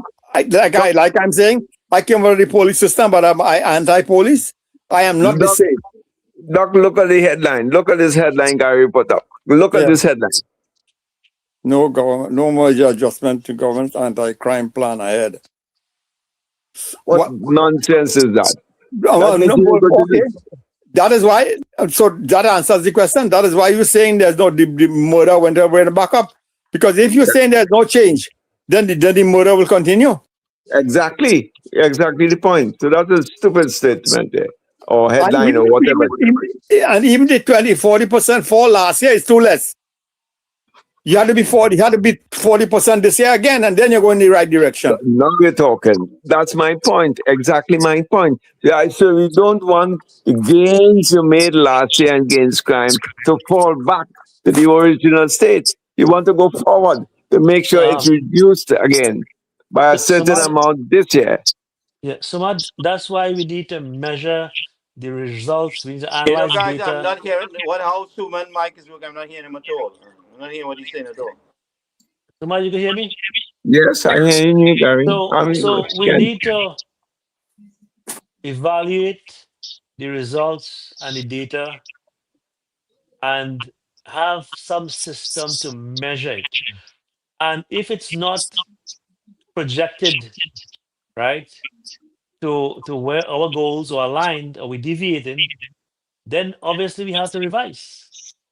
Or we have to now make revisions. Nothing is perfect. I mentioned it previously, nothing is perfect. Right. And there's always room for improvement. You're totally right, Ken. But to hear this coming from his head, right? Well, no, he's saying that last year's results is what we're going to look for the same this year. And that shouldn't be the case. We should try to beat those numbers last year. He should put on a Wall Street hat on his head and think like those guys on Wall Street. Last year's numbers, if we don't beat that, then we're going to have a sell-off. Right? We have to beat those numbers. He's in a state where he's managing a big portfolio, very critical to the growth and development of this entire country. And crime has plagued the country. We see people getting gunned down in front of their kids in Cuba there. Gary showed a video. So, yes. And we can't have this kind of thing escalating out of control again because it can easily slip. So instead of this headline, Ken, what we should be telling the nation is that, hey, for 2026, I foresee it is the goal of the police service to reduce crime by another 25%. Correct. Make it, and this is how we're going to do it. Implement A, B, C, and D, and E. Okay? We're going to bring in some drones. We're going to train policemen for better policing. We're going to introduce dash cams. We're going to have these cams on the car to swipe your licenses and all these things. So when a police stop you, he do a general checkup on you one time, like you're going to a doctor. You know? So that is how it is. So he needs to say what exactly he's going to do to ensure that we get to a 25 or 20 or 15% reduction in crime this year as against last year. In other words, that's 175 less murders again on top of the gains we made last year. So this is what I wanted to hear, not to see a headline like no major adjustment to a government anti-crime plan ahead. What is that saying? He's Sumant, telling me, No. Well, you know what it's saying? Look, you know what others saying? I know what you're saying, Doctor. That means that this year coming, there'll be another reduction in the murder rate and the crime will get better and better because they already established the norm. The norm is to reduce crime every year going forward. So there's no major change to be made, but to continue reducing crime going forward. I don't see it like Dr. that. Maharaj, No. I don't care how you see it. Here's what I'm saying. yeah, Dr. He Maharaj, has but to, he has to see it that way, and he has to level. That is what he means. yeah, but Dr. Maharaj, the only way that is going to prove your theory right is if the numbers speak. It will all depend on numbers there. Well, Last year, how much we had? no, 200. that is why I'm going to hold him to it. Because if he's saying he's going to change nothing, therefore we'll continue to see a reduction, 30% coming again, 40% again coming this year. And then we can say, yes, Minister, you're doing really good. It's Continue, man. it's You're not going clearly good. stated there. Is that is not clear. That's No, very he doesn't vague. have to. He doesn't have to. Well, here's the thing. So This year, if the numbers exceed by just one, is that Right. successful or is that a failure? No, that'll be a failure. And why is that? and who's going to I hold don't him know. I don't know. responsible He for had to that? be that for him to Well, explain. then, because then it aligns with exactly what he's saying. It endorses what he's saying there. He will say, well, yeah, no, one is just a plus or minus, error, percentage error there, right? You have to come with hard numbers here. Crime is a major problem. We can't be very light on, take it very lightly. Tell me 20%. I'm going to go with Sumad. Give me up for 25%. I'm going to beat those numbers 25%. That's what I said. You got to start thinking like those guys on Wall Street.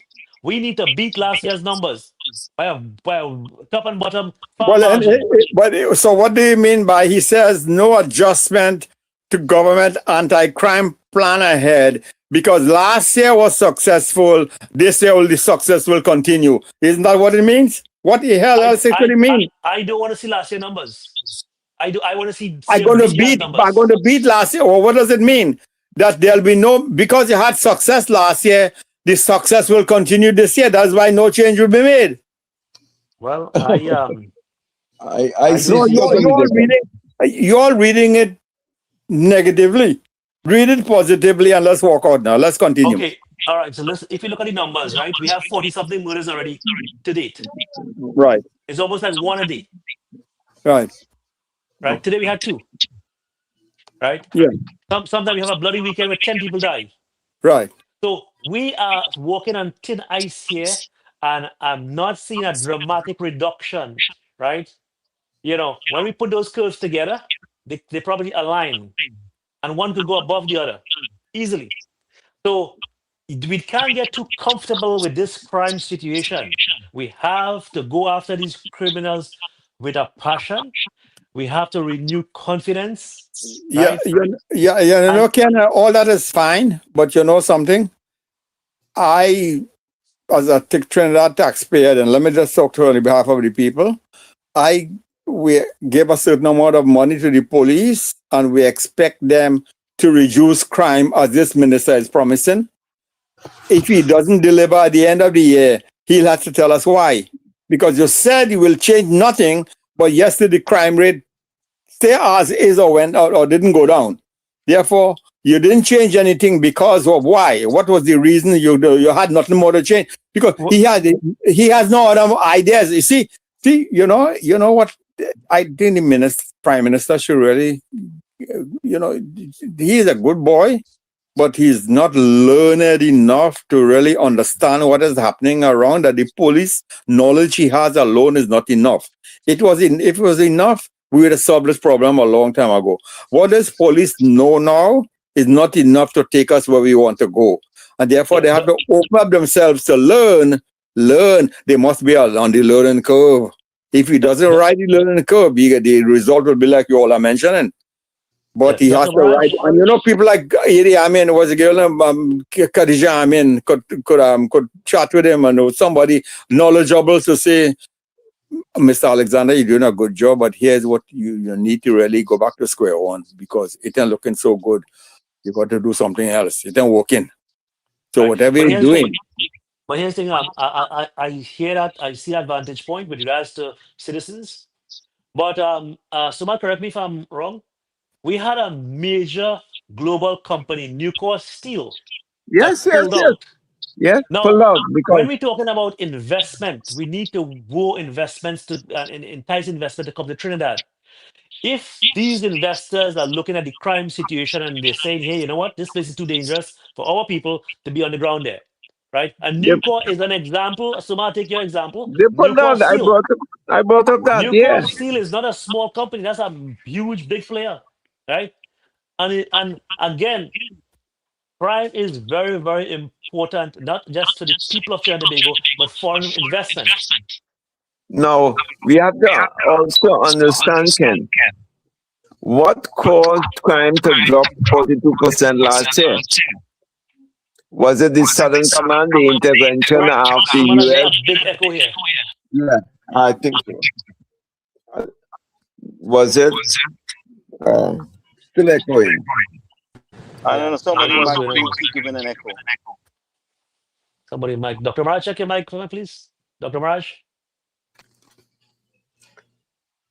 I Somebody hear I me? check I check my ear. I'm hearing Yeah, you, better. Ken. Right, right. Much better. So, Ken, we have to understand and analyze what caused the reduction in crime last year. And if that same system is in place this year, it's not in place this year because the SOE has ended.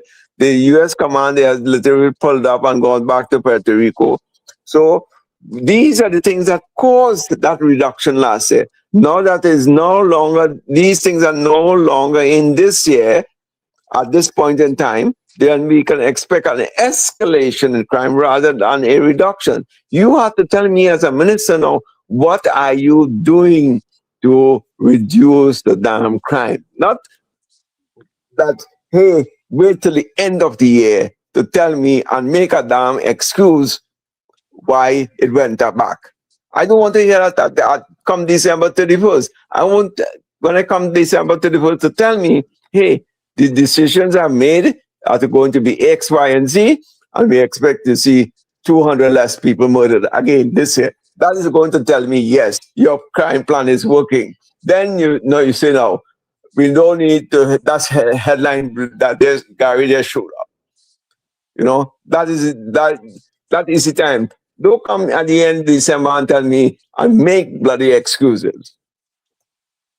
I'll be totally upset at that time. So tell Let me me tell you now how you're something. going to do it. Tell me now how you're going to do it. Give numbers. We can't the country not ready to hear excuses, all right? They're going to come down very hard and very vicious. They're not going to sit around and hear excuses. We need And to that's see what he's going to do. performance. Ken, We need that's to what see he's going to do. performance.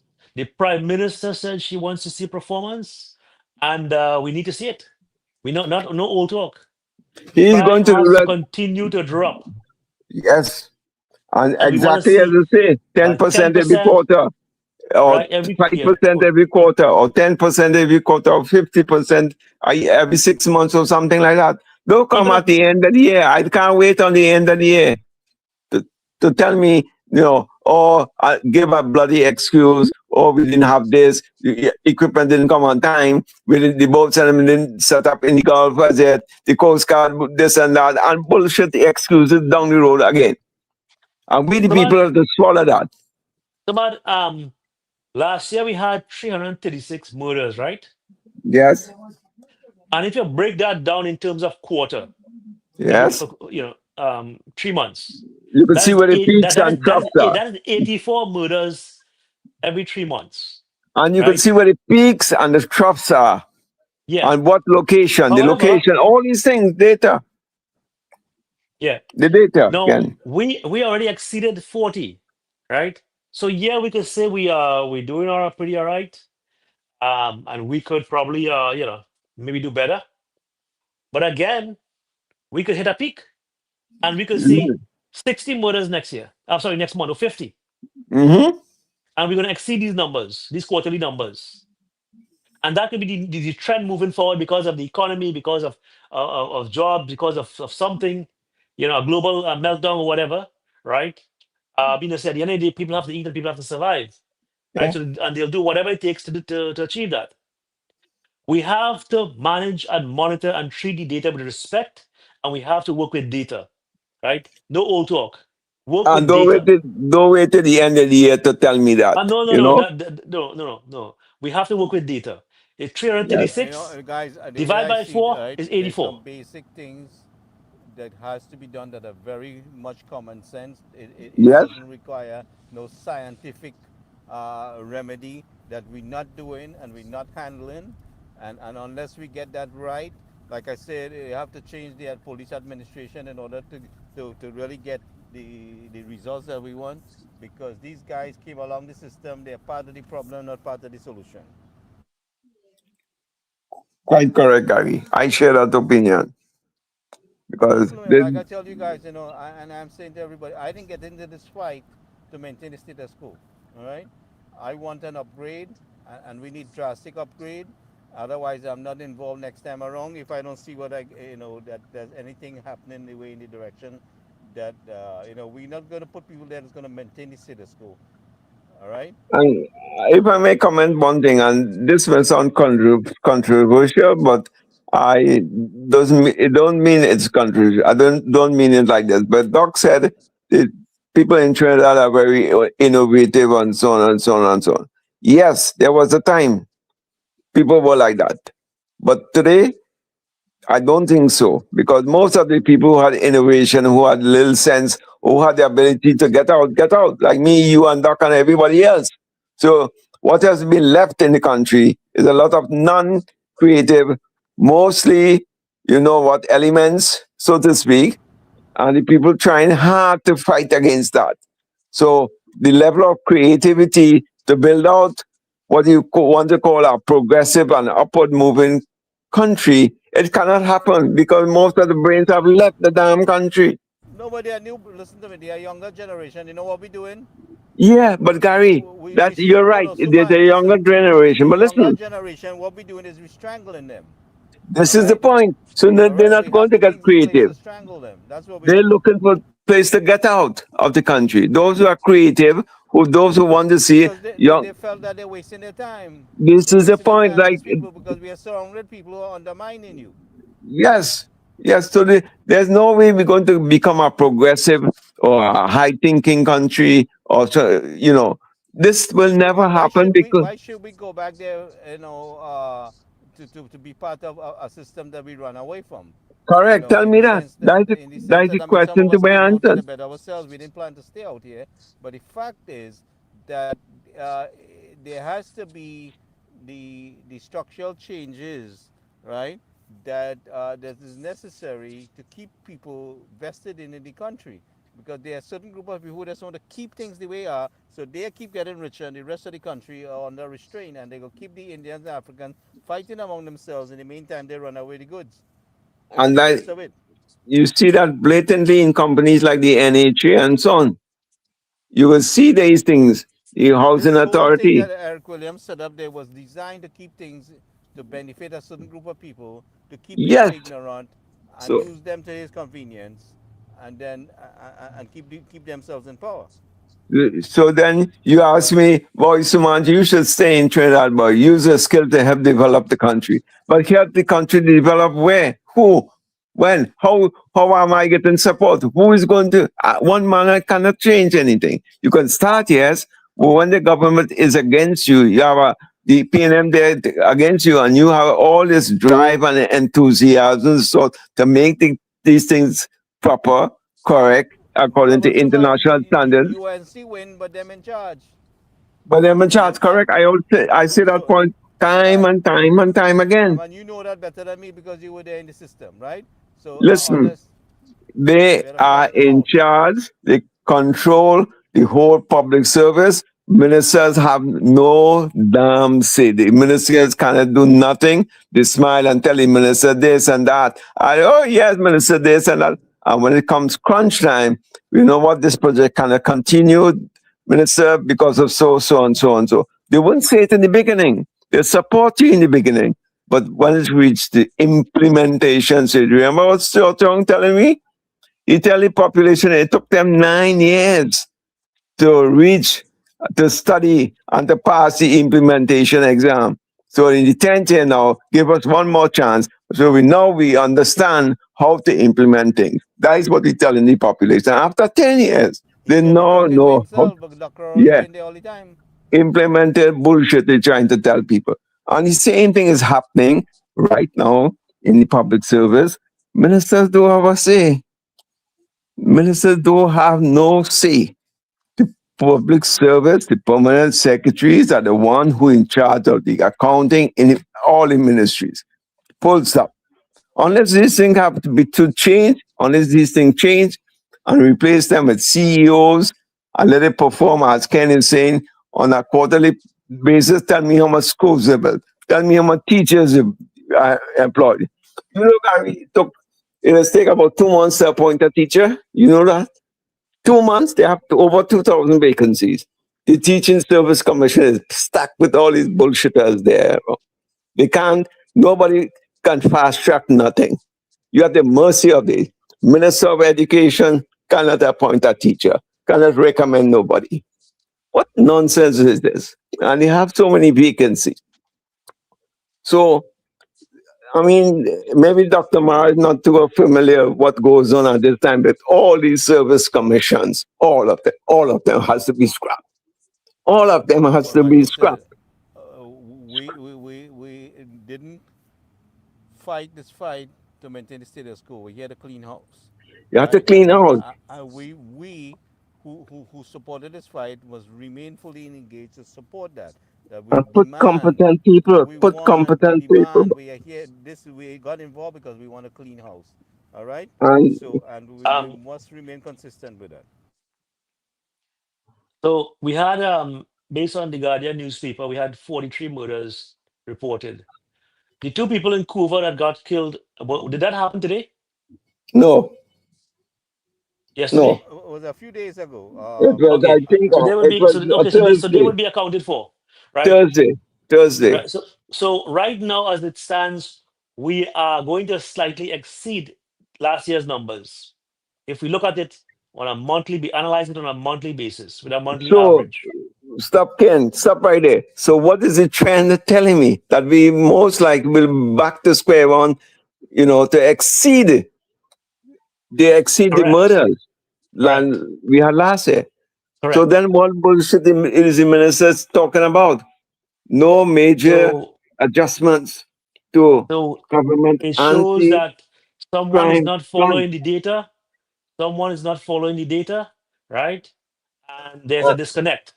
And come because at the end of the day, come December now, he's telling me more the freaking excuses you can find. Every excuse under the sun. They know those excuses off the top of the head, eh? And then December, we're going to tell the population this. We're going to tell them that. We're going to tell them, make all the damn excuses why they failed. But let me say something here. The record number of murders in the history of this country, right, as it stands officially, is 600. Is 2024, right? Yeah. Is 624. Yes, correct. If the UNC government was, if this murder or violence gets out of hand, and under a UNC government where it exceeds or it hits 700, we will be the laughing stock, right? We will be the laughing stock.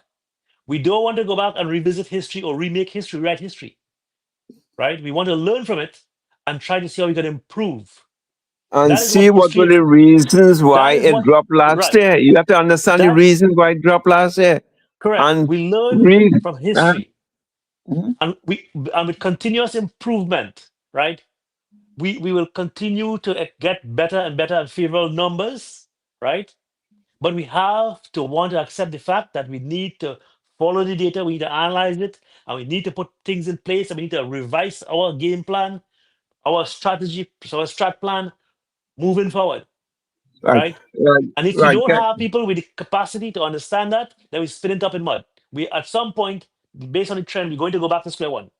Right, and that's what I'm seeing because the trend is already showing that there's just a month and a half has gone. There is exactly 1 month and a half. And what is the trend showing? Now, last year, this data that is on the screen is not correct because last year total was 256 less murders than in 2024. Right, that's the figure for last year. 256 murders less. So in other words, that figure last year, we have to beat those figures. Beat means We should have be to. more or That's less how it goes. We murders. have to beat it. We have That's to beat right. the numbers. We have to continue to beat the numbers, Yes, right? Or your yes, stock is going to drop. that's right. Your stock Your is going stock to is drop. going to drop, and you are going to be out. And you know what that happens? The CEO is either fired, which means the No. minister. Nobody wants to hold your stock, and you are But going no, to be out of a job. that is what I'm telling you, Ken. The CEO of that company is under pressure now. He's going to be out of a job. That's right. So that is equivalent to the minister. As we rationalize this thing, the CEO is the minister who's failed to, in his duty, to reduce the crime more than he said he would. You see, he didn't give no numbers. He didn't give no numbers yet, you know.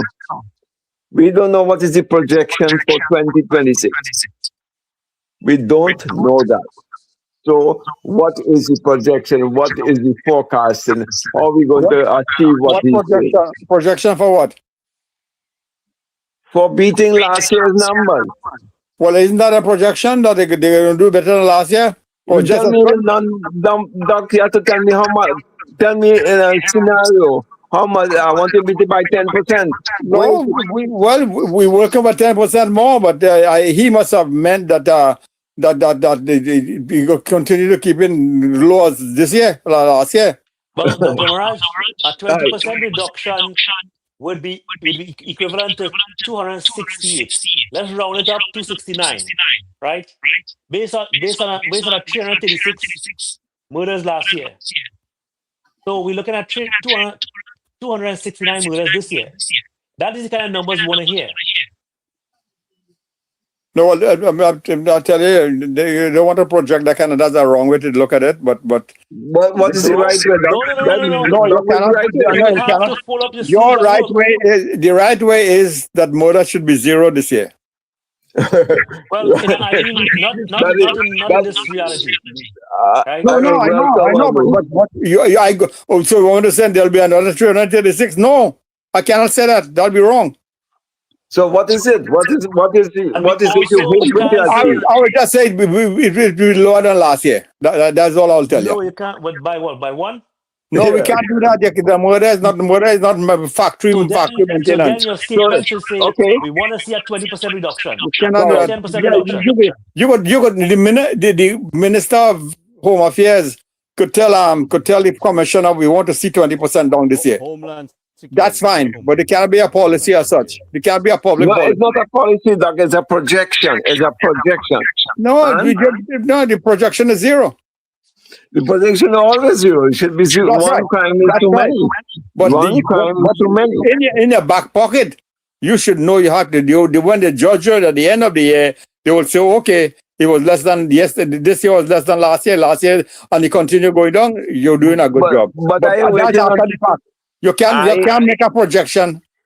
I murder. am waiting to the end of the year to hear excuses, you see. I know what he's going to say at the end of the year. I already know that he's going to say at the end of the year that he was not able to achieve the gains made last year because so and so and so, and all the damn excuses he could find. Tell me the things we need right now up to this point. It's early in the year and it's already 40.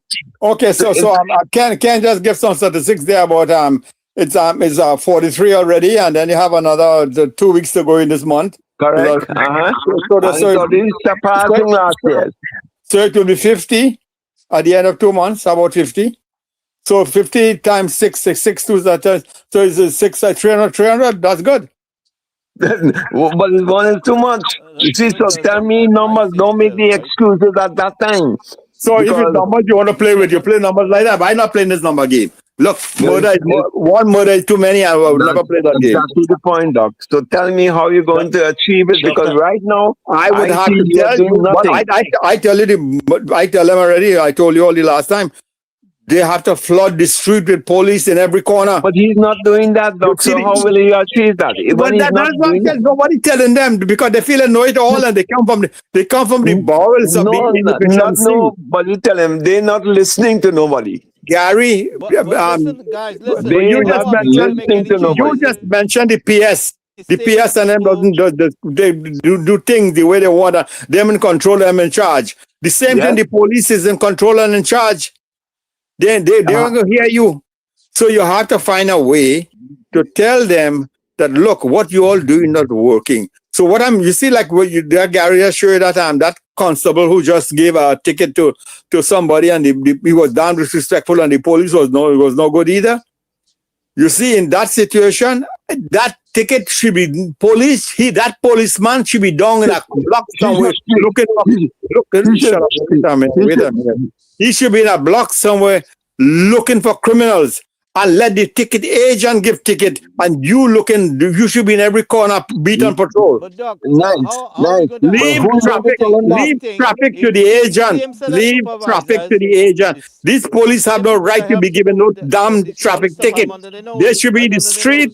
They should be in the street monitoring activities and are beating and arresting people who deserve it.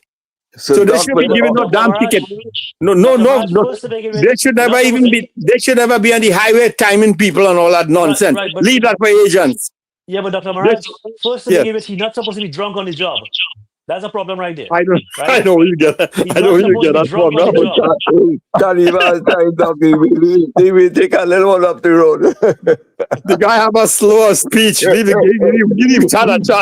The guy have a born difficulty. Give him a chance. Yeah, impediment, but that's okay, Doc. Come But on, you see- experiment. I think they exactly. call that a cleft palate or something. Doc, exactly what you said. I agree with you, but who is going to tell them, and why is he not listening? And what's the process of getting that message across to the commission and say, hey, look, you see that guy there? Put him in the damn job and let him go and be on the beat. Not giving tickets, but who is going to tell him, Alexander, that? Is Alexander going to listen to me or you or Gary or Ken? No.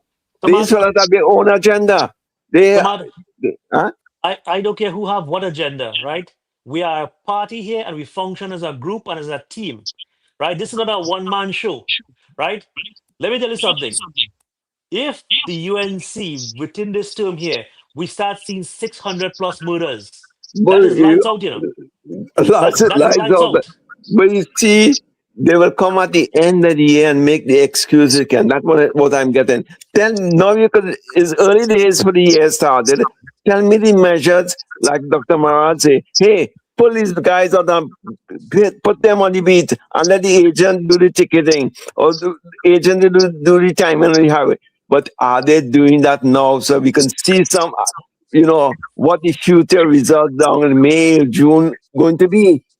If that Right, is not and the happening only and way- they're not, The only way to do that successfully is you have to look at the numbers and say, hey, it's slipping away. We need to increase police presence in the Immediately, communities. We need patrolling. immediately. We need to lock down all of the nodes. Every single intersection, major intersection, should be manned 24 hours with police patrols ready to go. If that is, I will agree with something like that. I want to see the numbers bear that fact that, hey, And then- you know what? And then we Come- need to pull it back. And we come have to in- start to pull it correct, back. It's correct, slipping correct. away. Let's put Come. measures in place to pull it back and not be too comfortable. When you start I to be wanna see the comfortable patrolling and plan. say, right, and start to say, yes, well, we're going to be maintain the same path and strategy as last year, right? But we may Nice. slip away a little bit, or we may Nice. just slip over a little bit, right? Nice. By the time you know it, we start to get very relaxed and laid back, and all of a sudden we hitting 600.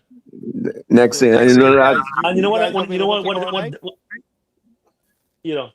tomorrow night? tomorrow night, I doubt, maybe next week now, wait till the carnival finish. Okay. Yeah, Yeah. yeah. Let me see how this carnival phasing out, and then we could get some. Well, carnival some not data. normally quiet because the policemen, all of them leave will be postponed, so all of them on the beat. That is exactly what Doc is saying. Have them on the beat all the time. Let Yes, policeman do the definitely. policeman job. Yes. And Those have people clerical officers sit and man these offices. The police stations are taking, these cases from the public.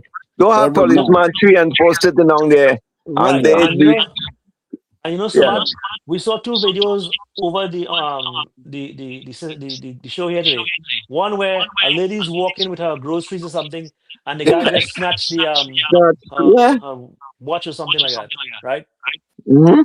And then we saw 2 people gunned down in front of their kids, Yeah. right? We need to continue to ramp up the policing, effective policing, right? Not fellas sitting down in a car and they're drinking by a bar and all kind of thing like the man who writing tickets, right? We Yeah. need to improve on that, right? When we see stuff, we have to address it before it gets out of hand. And Yeah. that's my final thought for tonight. I agree. Totally good, nice conversation. And Gary, Mirage? Good night. Yeah, good to hear you guys. Talk again later. Yeah, so We talk on Ash Wednesday maybe. Listen, we want to address this situation. Doc, so kind of research the statements of Winston Ducaran so we can analyze it and expand the conversation on it. And then we have another thing here about the banks. they send me a message. On the credit. On the credit available. Here's the article. First Citizens Bank lowers U.S. credit card limit. To 2000 from March the 8th. They send me a message on that already. Right. So I want, as Dr. Marachi, I want him to look at that and analyze that, and you guys, and we will come ready to deal with that. Yeah. So All right. All right, guys. Sounds good. All right, and so we All right, guys. Have a follow up safe one. Take care. on the group chat. Good night. Nice. Have a good one, everybody. Take care. Bye.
तेरे नाम किया मैंने